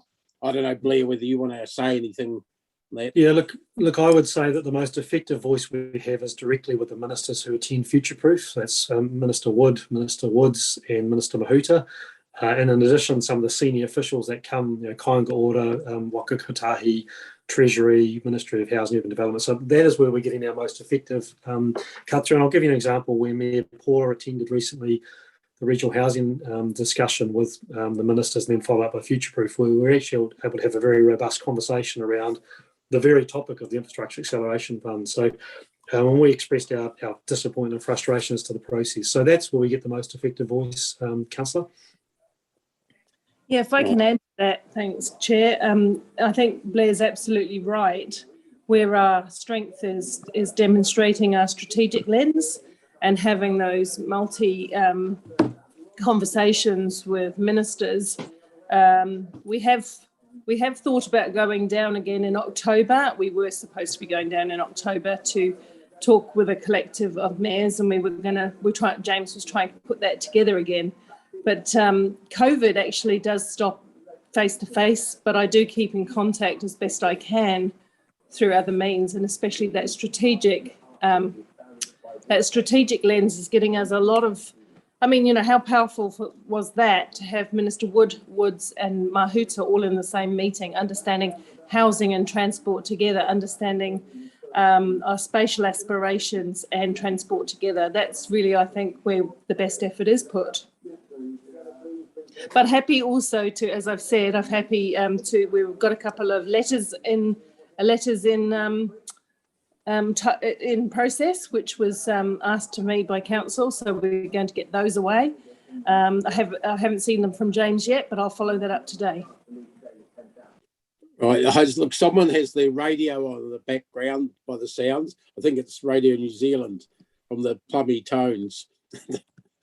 Rob, thanks. Yeah, thanks, Chair. Thanks for that discussion. I just wonder if we are bypassing the accountability of our local MPs by deep diving into Wellington and then perhaps, certainly in terms of past experience, having the work that we've done largely ignored in terms of wins.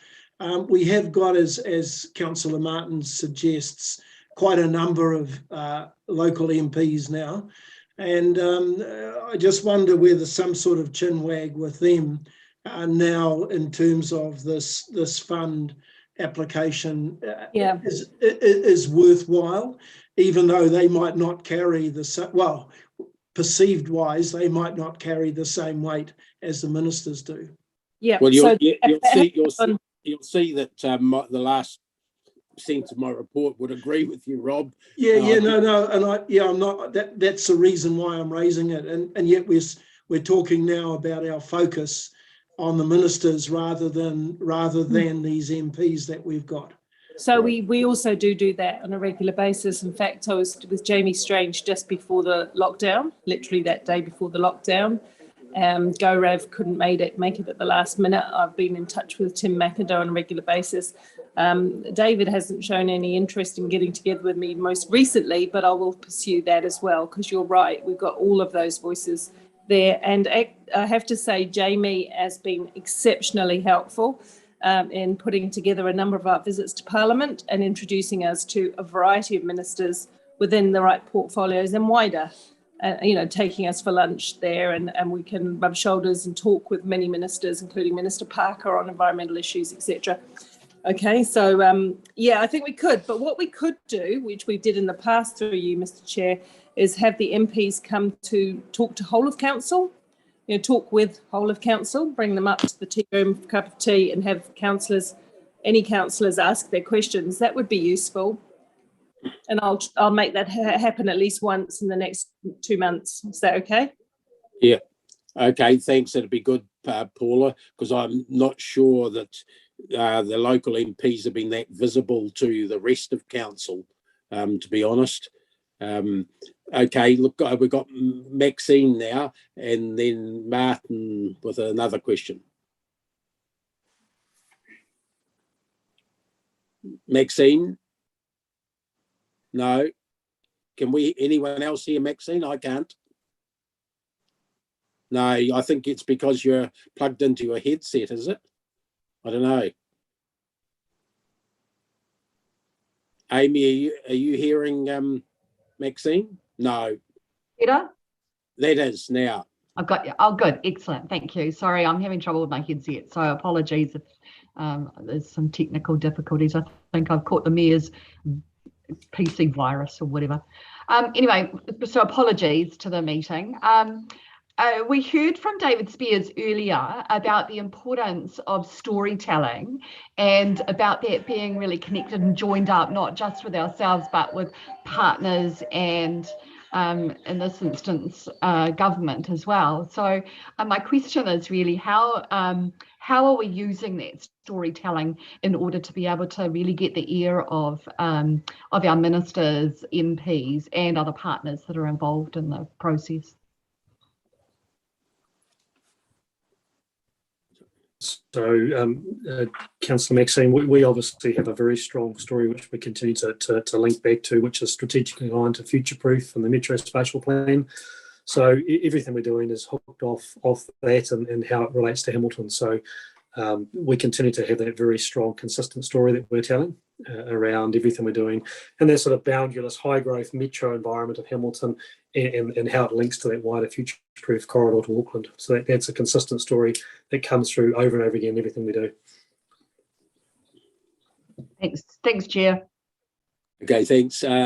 Martin, and then Mangai Ollie, and then we'll probably... Just a very brief summary. I mean, obviously with Dr. Sharma's the newest MP, and I'm sure he would absolutely appreciate that ability to be able to engage with all elected members.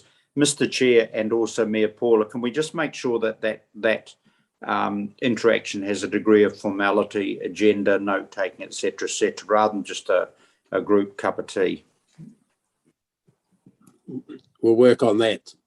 Thanks, Mangai Ollie. Happy to do that. Thanks, Chair Dave. Councillor Martin's taken the words right out of my mouth. I agree with that approach of getting formality around this meeting and more than just a cup of tea, particularly with you and Councillor Ryan as Chair and Deputy Chair, start driving, grabbing those relationships and start driving them through. You mentioned in the report the amount of time that staff, I just shudder to think the amount of time staff have spent on preparing all these applications. We really need to see a return on the investment. So I think that a formalised meeting with our local MPs is a good way to start driving this forward. Okay. Look, councillors, I'll move that the committee receives the chair's report, seconded by Ryan. Those in favour raise their hands. Against, that's carried. Thanks. Mr. Chair, you didn't see me for debate, did you? Oh, sorry, Paula. I didn't, because I've got my participants list covering your face. We won't count that as a vote. We'll go back to debate. Well, I was just going to say that I absolutely support the comments from my colleagues, and it's not for lack of trying, but you can imagine that the government's had a lot of mixed priorities as well this year. And but yes, I do think, like we used to have, I think, meetings where in the chamber where everyone could ask questions, and So don't take the words cup of tea as meaning it's going to be totally casual. Work is work is work. We've got a strategic objective from that, but I think we can get around the table and have a really good conversation. And Mr. Chair, I would expect that to be informed by the work of your committee and also of the work of Angela's committee, so that we are lined up with what we want to make our priorities when we have that meeting. I also think we can go beyond the issues that you've identified in your report. I've spent a bit of time talking with the MPs around housing. I've spent a little bit of time around some of the environmental issues, and I know that Sarah and Angela, Sarah and Martin, and would like to pursue some conversations along that. And just on that note, I am still trying to invite Minister Shaw for that purpose as well. Thanks very much. I'm not seeing any other speakers indicated, so I'll put the motion now. Those in favour, please raise their hands. Against, that's carried. Thanks. And look, we're going to break for 15 minutes now, but just before we do, Amy, could you remind us at 11:30 we have which item from public Item excluded? C3, which is Te Awa Lakes Private Development Agreement, where we're just going to contact those presenters to see if they had any flexibility over this break to go a little bit later to enable us to finish the open section of this meeting. Okay, so we'll come back at 20 past and we'll hear from you first on whether that's possible, Amy, and then we'll proceed. Perfect, thank you. Thanks. So at 20 past, councillors, thanks.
Amy, are you there?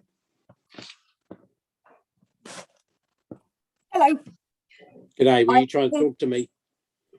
I have just left a message with Richard, and we have also sent an email to him and Lale, so we should be able to do the open.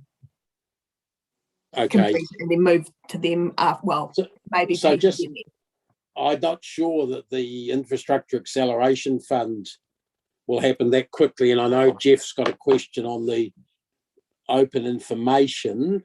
Okay. So just remind me, I'm going to noting this down. We had Richard and Lale were going to be at 11:30, and we put them off. Yeah, we're asking if they can do between 12:30, 1 o'clock-ish to start. Okay. What there? That might. What was the what? Who were we having at 12? Peter. Peter.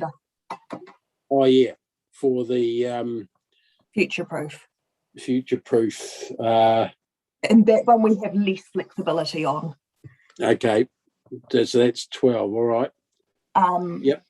So we might be able to delay him a little bit, but that's probably the one that I'd be going for. So we'll go straight into the Peacock Active Travel one. Now, Sarah, I don't know whether you're listening to this.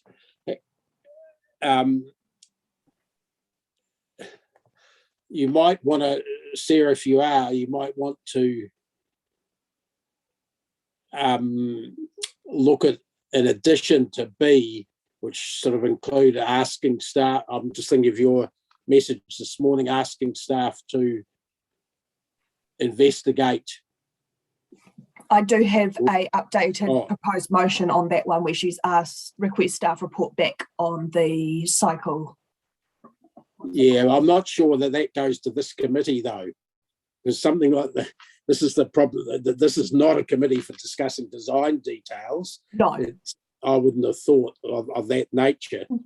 Dave, what do you propose then? Because we're approving the macro scope, and in the body of report it talks about 3 metres. My concern was just that we're still doing 3 metre shared parts, which aren't really great practice. So we are approving a macro scope right now today in this meeting for that, and so it does seem to kind of be like the only opportunity to discuss. I would have thought the problem is that instead of, if we were just dealing with the policy, this would be the right place. You're trying to turn a discussion that should have been had in policy, and there's no blame attached to anyone, into a specific discussion on the one particular area. That's my problem, and we've got this going in a couple of areas. There was a whole report which I kicked off this meeting because it was preempting a policy decision by trying to have a one-off decision. So that's what I want. I'm happy for there to be a policy discussion on that, which may affect that later. So, but not to have a whole discussion now with the 3 metres or 4 metres for the Peacock bikes on pipes is the right place. It's not the right place for that. Could we potentially within the motion then, because the macros, I guess, if we were to have that discussion, could we have that as a staff action or part of the motion to discuss just the broader issues around providing for biking, micromobility infrastructure and PT? Yeah, that should be an infrastructure committee discussion about that sort of policy issue. And then staff would automatically include it in any future ones, because it's not just this area, it's Rotakori, Ruakura, all sorts. Dave, while you're thinking through your decision on that, could you give an indication when we're likely to take lunch today? It's probably going to be after 1. That's why I don't know whether you heard the discussion I just had with Amy Ewan, because we've got some people that are coming at certain times. Okay. So I'd say not. I would say not before 1, as far as I can tell at this stage. All right. Cheers. Thanks. but as close to that as we could. Okay, thank you.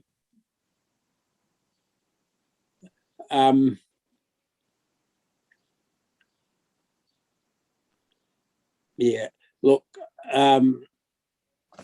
who's done that report? That was me, Chair. Who's me? Andrew Parsons. Andrew. Yeah. There's about 30 people on the call. Sorry about that.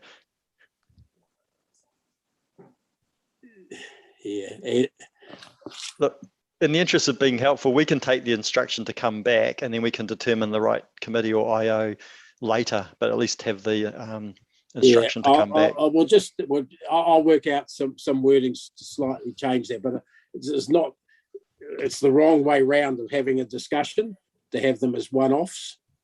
I mean, so a broader discussion would be obviously more useful, because ultimately just having design standards would be the ideal. Sorry, I'm not going to get into a discussion now about a discussion. Sorry, it's doing my head and doing it this way. We're going to have the report. We can raise the issues, and then we'll have a motion that covers off, as Andrew pointed out, and they can decide where it should be. But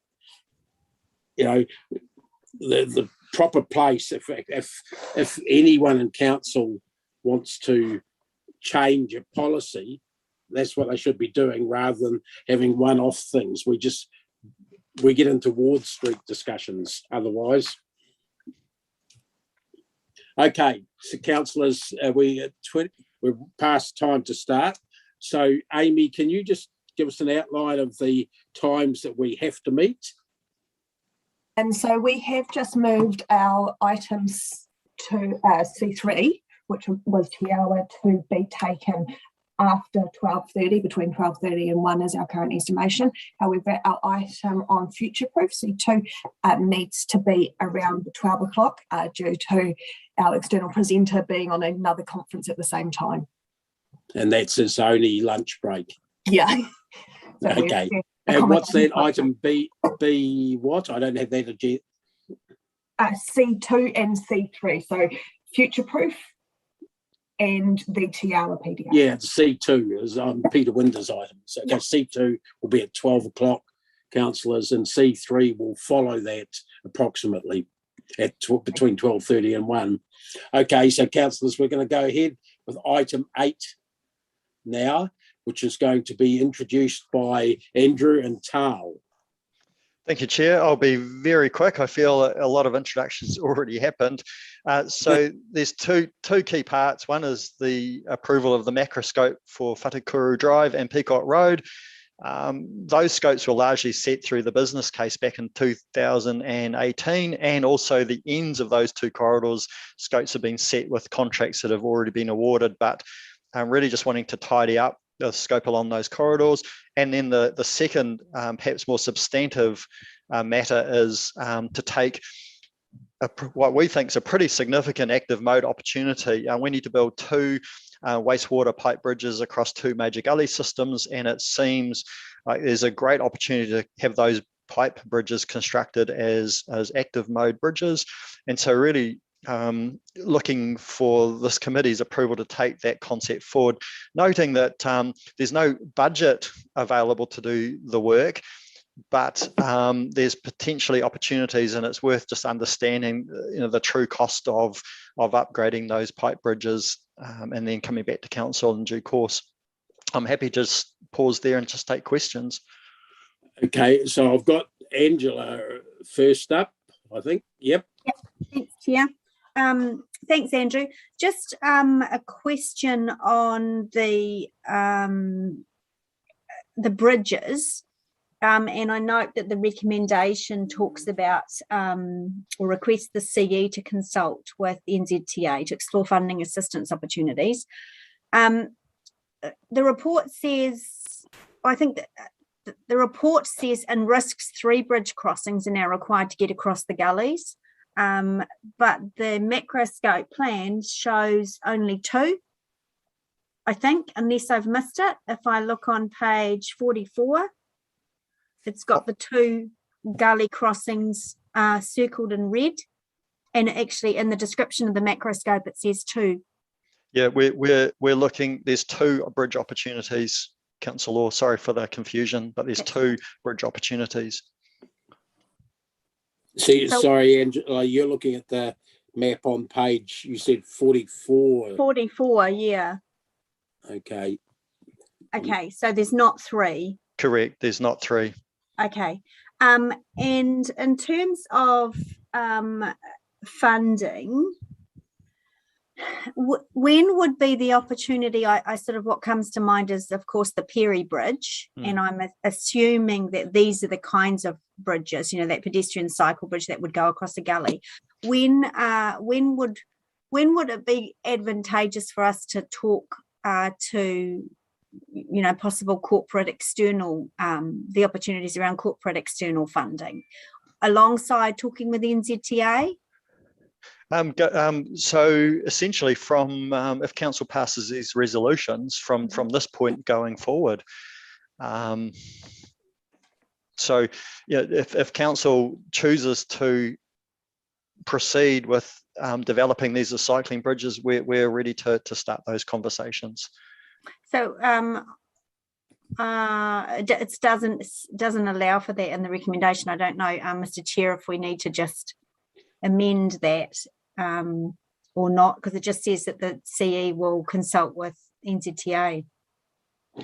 So the resolution, yeah, well, maybe sorry, we can fix that by adding with Waka Kotahi and other potential partners. Yeah. Yep. Yeah. Will that do what you're talking about? Yeah, definitely. Yeah. So Amy could, so I've got to come back because Sarah's got some issues too, which we will need to put into a motion. But just on Angela's one in point C with Waka Kotahi and other potential funding partners, just other potential partners. Yeah, that'd be great. Because great. That's all I had. Thank you. Okay, Sarah, have you got? Do you want to ask questions relating to this? Because I'm just pointing out, I don't want to get into a debate over the right standards, but certainly ask questions about how they arrived at them and what opportunities there are for further work on the standards and that, and you know, on this particular issue circumstance. Okay, I guess my question is just following some concern I have around kind of still using 3 metre shared paths, given the conflict between pedestrians and other users, and whether I guess we have, I don't know what to be asking now. I mean, what is the thinking behind the 3 metres in terms of providing for capacity going forward, and what standards would need to be in place more broadly for us to have clearer guidance on new areas? So I'll start, and then I'll hand over to Tal, who's been involved in the detail of the design. But essentially, most of the bridges that have been built around at the moment, and so including the Perry Bridge, have all been constructed as 3. And first and foremost, these were wastewater pipe bridges, and it's from a technical perspective, it's a relatively small incremental extra to convert those bridges to a 3 metre facility. The risk in going to wider, and it's a council decision, but the risk in going to wider, it becomes less a wastewater facility and more a substantive transport structure that has a small pipe underneath it. But ultimately we can do whatever council wants or aspires to in terms of widths and standards. Okay, and with the I guess the broader issue of standards for the new development, providing both guidance for us and developers, are there gaps that you see kind of at the moment in terms of that guidance? So and I'm just looking at Blair on the screen, that it becomes a structure plan issue in terms of guidance, a structure plan and tech spec. So, councils determine a draft structure plan for notification. That's the ultimate blueprint in terms of the networks that are created. And that's why we're bringing this opportunity to you in the context of that blueprint. And of course, the prize is a fully integrated network, which includes the private development following that same blueprint as well. So for me, the structure plan is the ultimate document that sets the standards and the outcomes we're trying to achieve as in the community we're creating. Can I just jump in there?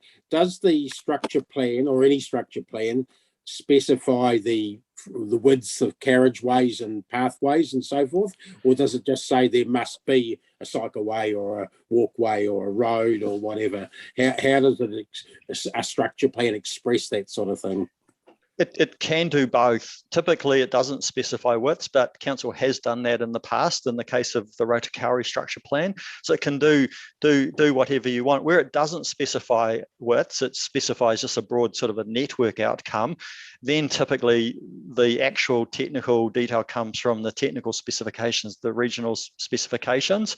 So as a backstop, it's very helpful to have a section included in that document that's specific to growth or new development areas, because that's the document that ultimately private developers will work to as well as the council. Councillor Dave, if you wanted to comment on Peacock structure plan, I've got Mark Roberts on the line here if you want him to just make a brief comment. Well, yeah, specific to Peacock, since this is a proposal for Peacock, do we have the widths of our different transport network components specified, the width within each area or anything like that? Or morning, councillors. In the Peacock structure plan, we don't specifically identify the widths of those corridors. We're relying on the district plan, and as Andrew said, it comes down to the writs as well. Yeah, it seems like this is one of my problems, Sarah, with having too lengthy a discussion, because it's not just a little bridge we're talking about, it's the whole network potentially. Okay, well, should we take it offline and then I think so, but just a question to Mark on the consultation. We're about to consult, are we not, on that structure plan, the updated structure plan, let's call it? Yes, that's correct. We're proposing, but we were proposing to notify it on the 1st of September, but because of lockdown, we've had to push that out. So we're looking at towards the end of September now. And that could be an opportunity for advocates, local residents, whatever, to submit specifically on standards. That's correct. Network. Yes. They have that opportunity to submit on the structured plan and seek changes. Right. I see that Monique's just brought in some food for Ewan. Wish we could all get the same, Ewan. Thanks for that clarity, Mark. That's good. Thank you. Yeah, thank you. It's not available to everybody, Dave, just very special people. Okay. I see you shut off your camera very quickly when she arrived. Well, it's a working lunch. Actually, all joking aside, Mr. Chair, I should have actually declared a potential conflict on this item, so I won't be participating on any vote. Just because potentially I don't know if any aspect of this would be part of public consultation and the Peacock's plan change. So just please note that, and I'll abstain. Yeah, can I suggest maybe when items come out like that and you make your declaration, you just, for the Zoom, you mute yourself and turn off the audio, signify no one's looking to whether your hand's going up or not. Understood. Yep. You'll still hear it. Sarah, sorry, just going back to you. If we take the discussion offline with Councillor Angela as well as and Mark and Tal and so forth, the right way to handle that discussion, but noting that there is an opportunity for at least public input to the strategic growth, the structure plan for where this issue, at least for this area, could be addressed. Yeah. Okay, more questions. I haven't got any. Could you just quickly put up the amended staff recommendation, Amy or Tyler, is that, or Carmen? I'm not sure who's got it. Tyler will pop that one up now. With the extra bit in it.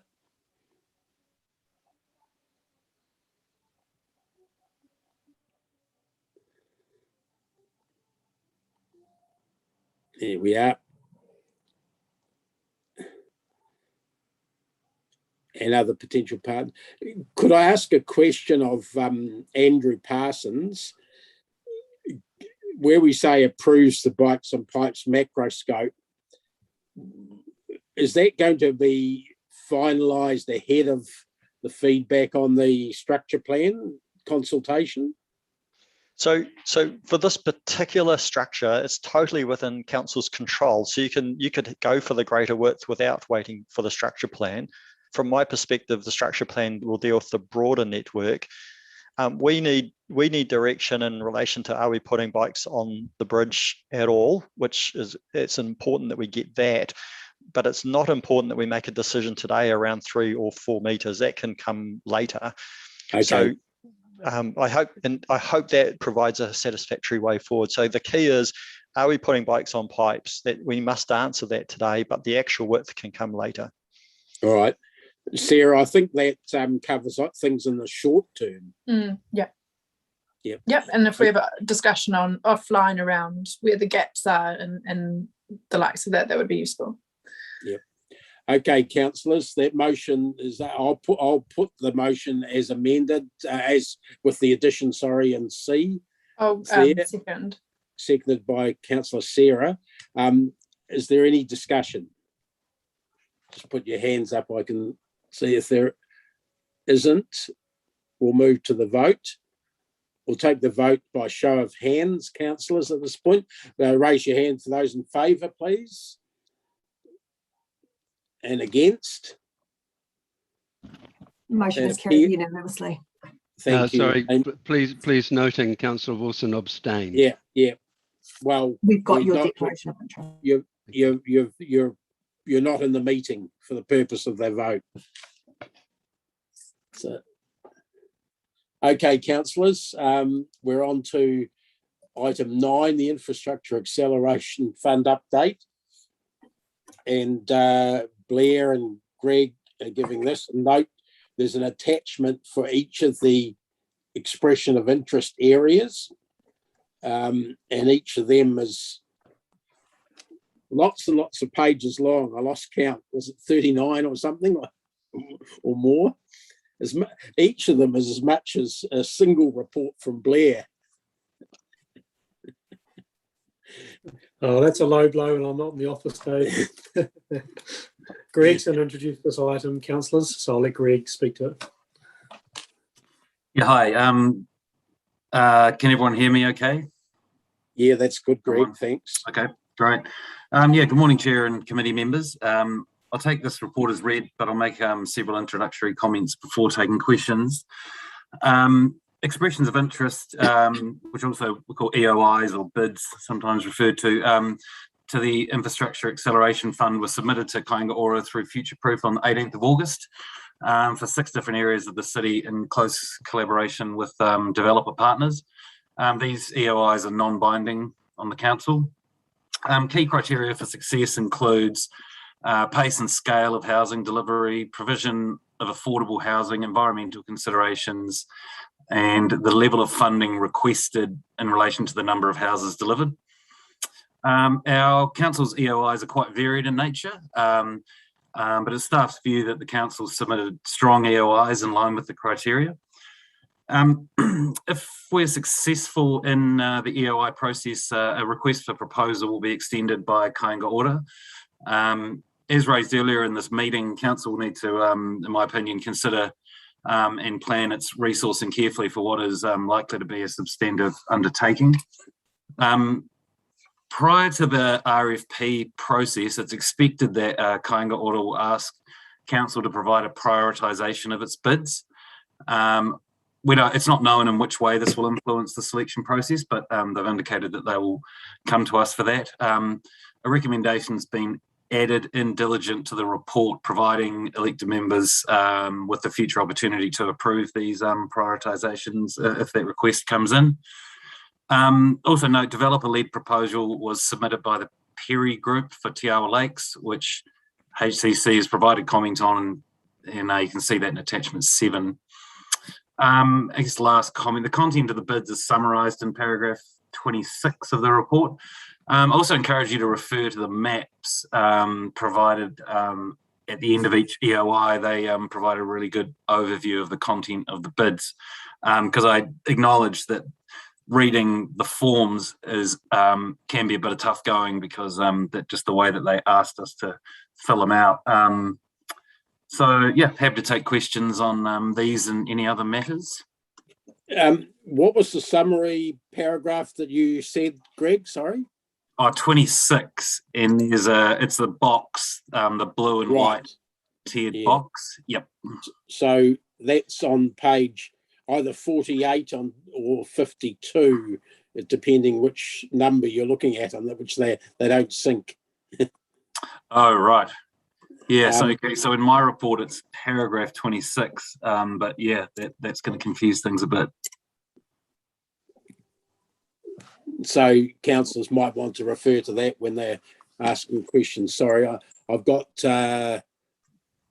Jeff. Are you on the meeting? Yeah. Yes. Yes. Thanks, Chair Dave. Just what sort of mechanism are we going to use to ensure that elected members' views on this are sort of taken into account? I see the chair and the deputy chair are going to make the call, but how do we feed into that process? Are we going to have a briefing on it? What's the best way? Jeff, if I can just start by the answer and come back to Greg, it was a proposal that it be the general manager and myself and Ryan. Yep. We felt that elected members should have a say, so we thought we'd do an initial cut, make a recommendation to an actual formal convened meeting of either this committee or perhaps council. We haven't specified the exact nature of that. It might have to be a bit of workshopping as part of it. Greg, did you have something? That sounds good. Add? That sounds good. Yep, no, nothing to add there. Yep. No, thank you. That's a good. Just Councillor Jeff, the very last page of the diligent agenda has the revised recommendation shown, so it's been loaded up this morning. I think I would comment in terms of the process. We obviously want to get your feedback, but obviously the three of us will make a recommendation to all councillors. We are thinking some form of traffic light system may work here. There's a number of sort of qualitative but also quantitative factors, and so there's an element of judgment here. So it'll be sort of a series of things, potentially traffic lights, to try and sort of put a sense of balance to this. So ultimately there's going to be some political judgment in how these are ranked. Thanks guys, that's a really good answer, and I appreciate they're all good options, these growth areas, so thank you. Dave, can I just note, sorry if I can just say, note the very last page of diligent, you might want to go to that for the recommendation. I should have drawn your attention to it at the start. It's got the extra bit that we've just been talking about added in. Sorry, Ryan. That was what I was going to say. We could perhaps, Amy might be able to share that recommendation on the screen at some point. It is on diligent. We'll put it up before we come to the vote. Okay, so are there more questions? Sorry, I'm just looking. I don't have any at the moment. If not, Maxine. Sorry. Can you hear me? Yes. I can see my box is turned up, so that's good. On page 46, you've got a table that sets out the funding requested, the yield, and the final box with the per dwelling cost. In your view, how much weighting is going to be put on that final column around the cost per dwelling, even if it doesn't get the kinds of outcomes that are really important to us and to council? It's a good question, but it also requires me to kind of guess what kind of order putting the greatest emphasis on. I mean, I think that certainly affordable housing and different typologies is something that I think has come through is really important. Also, putting infrastructure in that is going to directly enable housing is key. But there are a lot of criteria. I mean, I think it's fair to say that I think that brownfield is something they're certainly looking at. It ties in closely with the national policy statement. But they've also been clear that greenfield and brownfield are both legitimately in play. So it probably sounds like I'm not answering your question, partly because I'm not sure. And I think this also comes to the prioritisation. I think when you think about prioritisation, it's hinged around partly around what you think is going to be more likely to be successful, and partly around what our preference or what the elected members' preference is in terms of developing the city. So I think our prioritisation will have an influence on that. But as you can see, those numbers for the central city and Ruakura are a lot higher. So does that make them a tougher sell? Maybe, but it's also quite hard to say. So apologies, I can't really give you a really definitive answer on that. Look, I noted in the Ruakura and the central city one that there was a significant bit of kit around water storage. And is it possible that if we were offered some funding that we could modify those proposals to fit into some of the money that's offered in a better way, less cost per dwelling? Yeah, it's a good question. So the EOIs are non-binding, so we're not bound to what we've put in the bids necessarily. Clearly, the idea is that that's your bid, and that will lead into the RFP. But I think there's certainly going to be some flexibility and some conversations there that could be had about making adjustments that make it more palatable. And I think in terms of the particular question about water storage, I can't actually see on my screen, but Andrew or Chris might want to comment on that, or Jackie if she's here.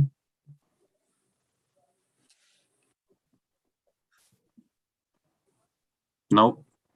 I can come back to you on that, Councillor Maxine. Greg, it's Blair here. So Maxine, I think I know that if Chris was to comment, he would say that what it shows in the brownfield areas is the true cost of intensification when we start to get intensification at scale. I think, as Greg has said, there is a lot more work to be done at the next stage if we get to the next stage on these, and we would clearly refine and really drill into those. I think the biggest single cost is the case of Fairfield, Endley, Ruakura, stormwater treatment, and in particular having to think about large swales to address stormwater. In the case of the central city, there was also three waters and transport considerations. So clearly more work we would do. We would do that work in conjunction with the government in our conversations. And this is obviously prepared at speed and the timeframes, but based on best available information we have at this time. But I think it's also foreshadowing the conversations we'll be having through the district plan process, that intensification at the scale we're now looking at is going to be significantly expensive in terms of infrastructure. Sorry, Chris. Yeah, I dropped out for a minute, but I'm back if there's any further questions. Sorry about that. That's fine. Thanks. Thanks, chaps. Thanks, Chair. Okay, we've got some other questioners, which is Mayor Paula next. Thanks. Thank you very much. Just in terms of, I support having a group to look at it, and I guess you'll be talking through in that group some of these balancing the priorities conversations that we're beginning to have here. Is that right? Yeah, obviously the idea was that all of these discussions are in our minds when we come there. I mean, the first one that was in our minds was that council wanted another say on this, so we didn't want it just taken with a small group. It had to go back to the whole council because we were mindful of discussions that had already taken place, and each individual, Central City and Enderley issues have been clearly brought up. Some of the things about Rotorua have been quite clearly expressed during meetings. Well, that's good to know, because I'd like it to go down, rather than sort of not play favourites per se, but to almost get into that space of, which, having a criteria-based assessment a priority.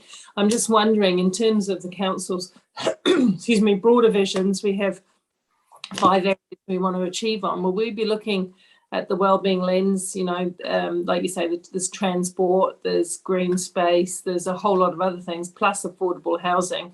But obviously, where we can get the most affordable housing fastest and also build a better community, will that sort of thing factoring in those other wellbeing?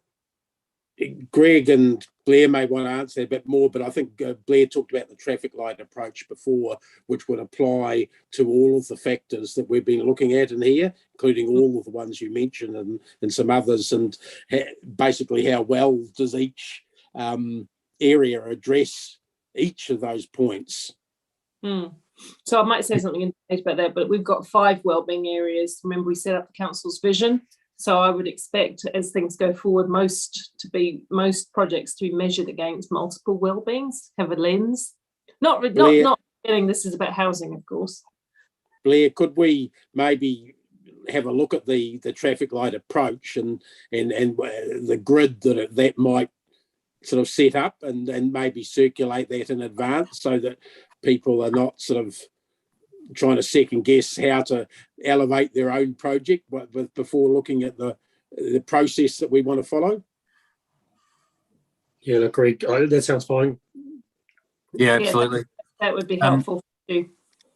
Because there will be a lot of public interest in this, right? So getting that assessment right is key. Having said that, how long do you think this process, my final question, thanks, Chair Dave, how long do you think this process will go? Because I mean, this is urgent. So how long have we got to do this business? So 15th of October, Kāinga Ora have said that's when we expect to have advised applicants. So not much time, because if it goes to an elected member, so it goes to a committee, obviously the lead times and that are in the 2 to 3 week sort of period. So we would have to find a way to navigate that. I think there's good questions about the prioritisation, because the prioritisation is an elected member.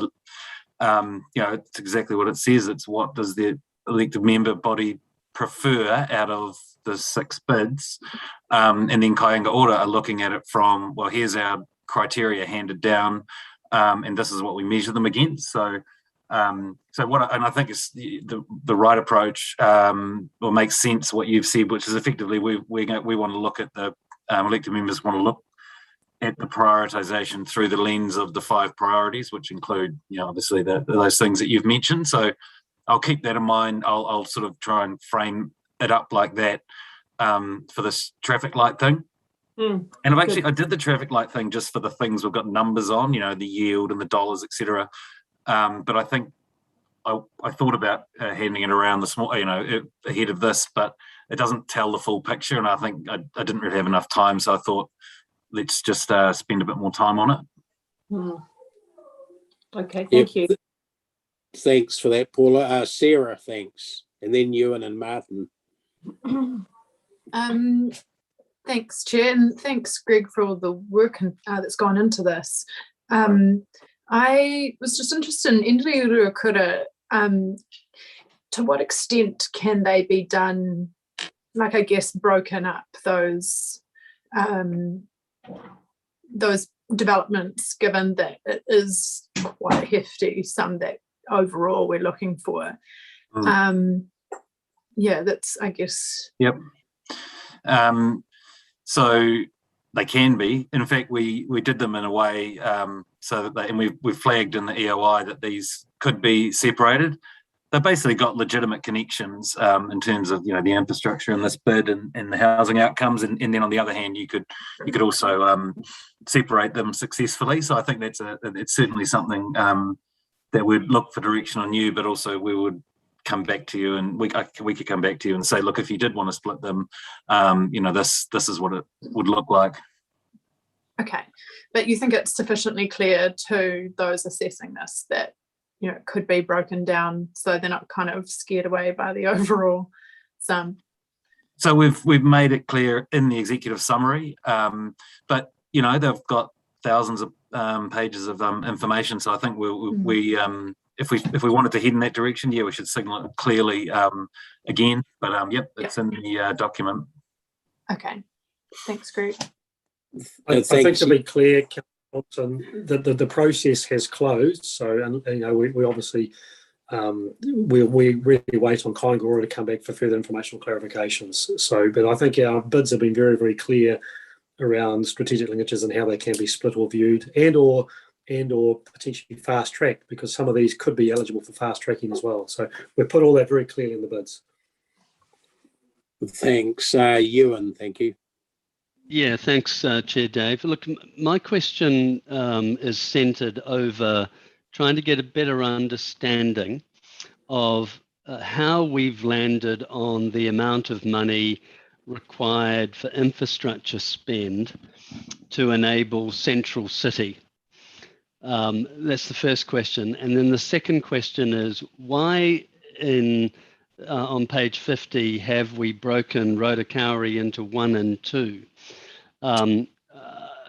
Is that because they are specific sets of different infrastructure?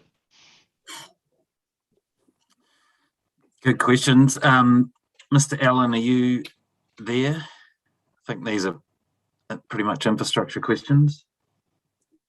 No, Chris, Andrew Parsons. Yeah, Chris, hang on, Chris is there. Maybe Okay. He's not on the, maybe he's just foxing us. Yes. Can't hear you, Chris. I can have a quick go at it. Well, I can jump in. Andrew's there. Yep. Yeah, thanks. I can jump in, Greg. So they are quite different sets of infrastructure. I think Chris is trying to jump in as well. No, you keep going. So in Rotokauri, there if you can hear me. Chris, we've got Andrew doing it now. Your connection's stuffed. Wait until that fibre goes in next week. So they are quite separate. So Rotokauri stage 1 has the stormwater swale included in it, and the swale only ever services the stage 1 catchment. In Rotokauri stage 2, that area is subject to different infrastructure, and through previous interactions with developers in stage 2, there's already private development agreements in place for that different infrastructure.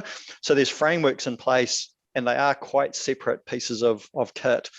There's a small amount of and just on that point, so if I could, so you're saying Rotokauri 2 could go ahead with no connection with Rotokauri 1 and the swale?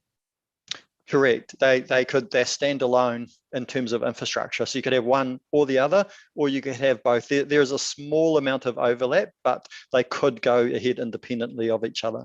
Okay, thank you. And in regards to Central City? Sorry, that was a jumbled question. What was the question? How did you arrive at the quantum for infrastructure for the Central City? So I might have to pass that one to Chris, because I wasn't across the detail. Chris, can you hear me now? Yes. Yeah.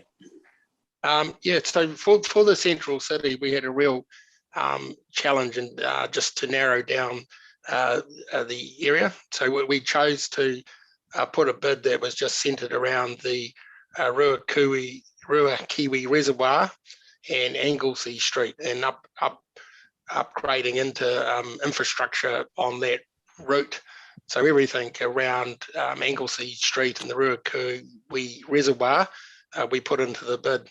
So it was a really difficult bid for us to put in. We had to choose some location, and we chose that one. Because, correct me if I'm wrong, on the face of it, the proposal is basically saying if you want the least best return for your investment, government, invest in the infrastructure in the central city, or have I misread that? I'm not sure we're saying that. There are difficulties with everything in the infrastructure in terms of linking it to a housing outcome. So for all the other areas, we've got active developers looking to work on scale. For the central city, there's no such grouping of developers. So it was about enabling an area on the prospect that development will come in sort of building by building or several buildings by several buildings. So it was a heck of a challenge to put a bid together for the central city for that very reason. All right. My final question. Sorry, Councillor Ewan, I just to one more point there. So, like Chris is saying, when you know developers are going to develop out an area, it's less difficult, less easy to do that in the central city, and so we relied on some growth projections and we pushed them up a bit to take just because new infrastructure and zoning we expect would increase it. But what you've done in that bid, and we put it clearly in the bid, is future-proof significantly in terms of in this case water and the transport connection. So there's something like 22,000 possible dwellings in there if you look at the the city full sort of situation. So there is a longer benefit here to the central city in terms of future proofing, and so we've made that clear in the bid. It's just that the bid says by 2035 that's your number of houses. So and so that pushes up the dollars there. So maybe that makes it look a bit worse than it is. Ewan, we're going to have an opportunity to address that again, I think, in the prioritisation, because we may need staff to sort of split that in some way or stage it, if you like. Thank you. Yeah. Thanks. I think it's fair to say, Councillor Wilson, we've worked really hard to put a strong case for the central city. That the criteria off the bat aren't particularly helpful, but I think in the conversations I've had with Kāinga Ora, they are really, really supportive of the central city. So to that extent, we've done everything we can, and we're doing a lot of work behind the scenes to influence that. But as Greg and Chris have said, in the absence of definitive land proposal scale, you've got to sort of talk about the possibility of NPSUD and those things that kind of are a little bit vaguer in terms of definitive propositions. So we're doing everything we can to put a strong case there. Okay, thank you. Thanks. I've got Martin and Ryan. And look, I'm just thinking we need to go to our pre-arranged person for the future-proof item in public excluded now. So I'm going to suspend this item and come back to this later, I'm afraid, Greg and others. Fine. Yep. So we don't have a choice over that time in order to get Peter, the Director of Future Proof, involved. So, councillors, I'm going to move the resolution that enable us to go into public excluded for items C2 and C3, seconded by Angela. Those in favour of going to public excluded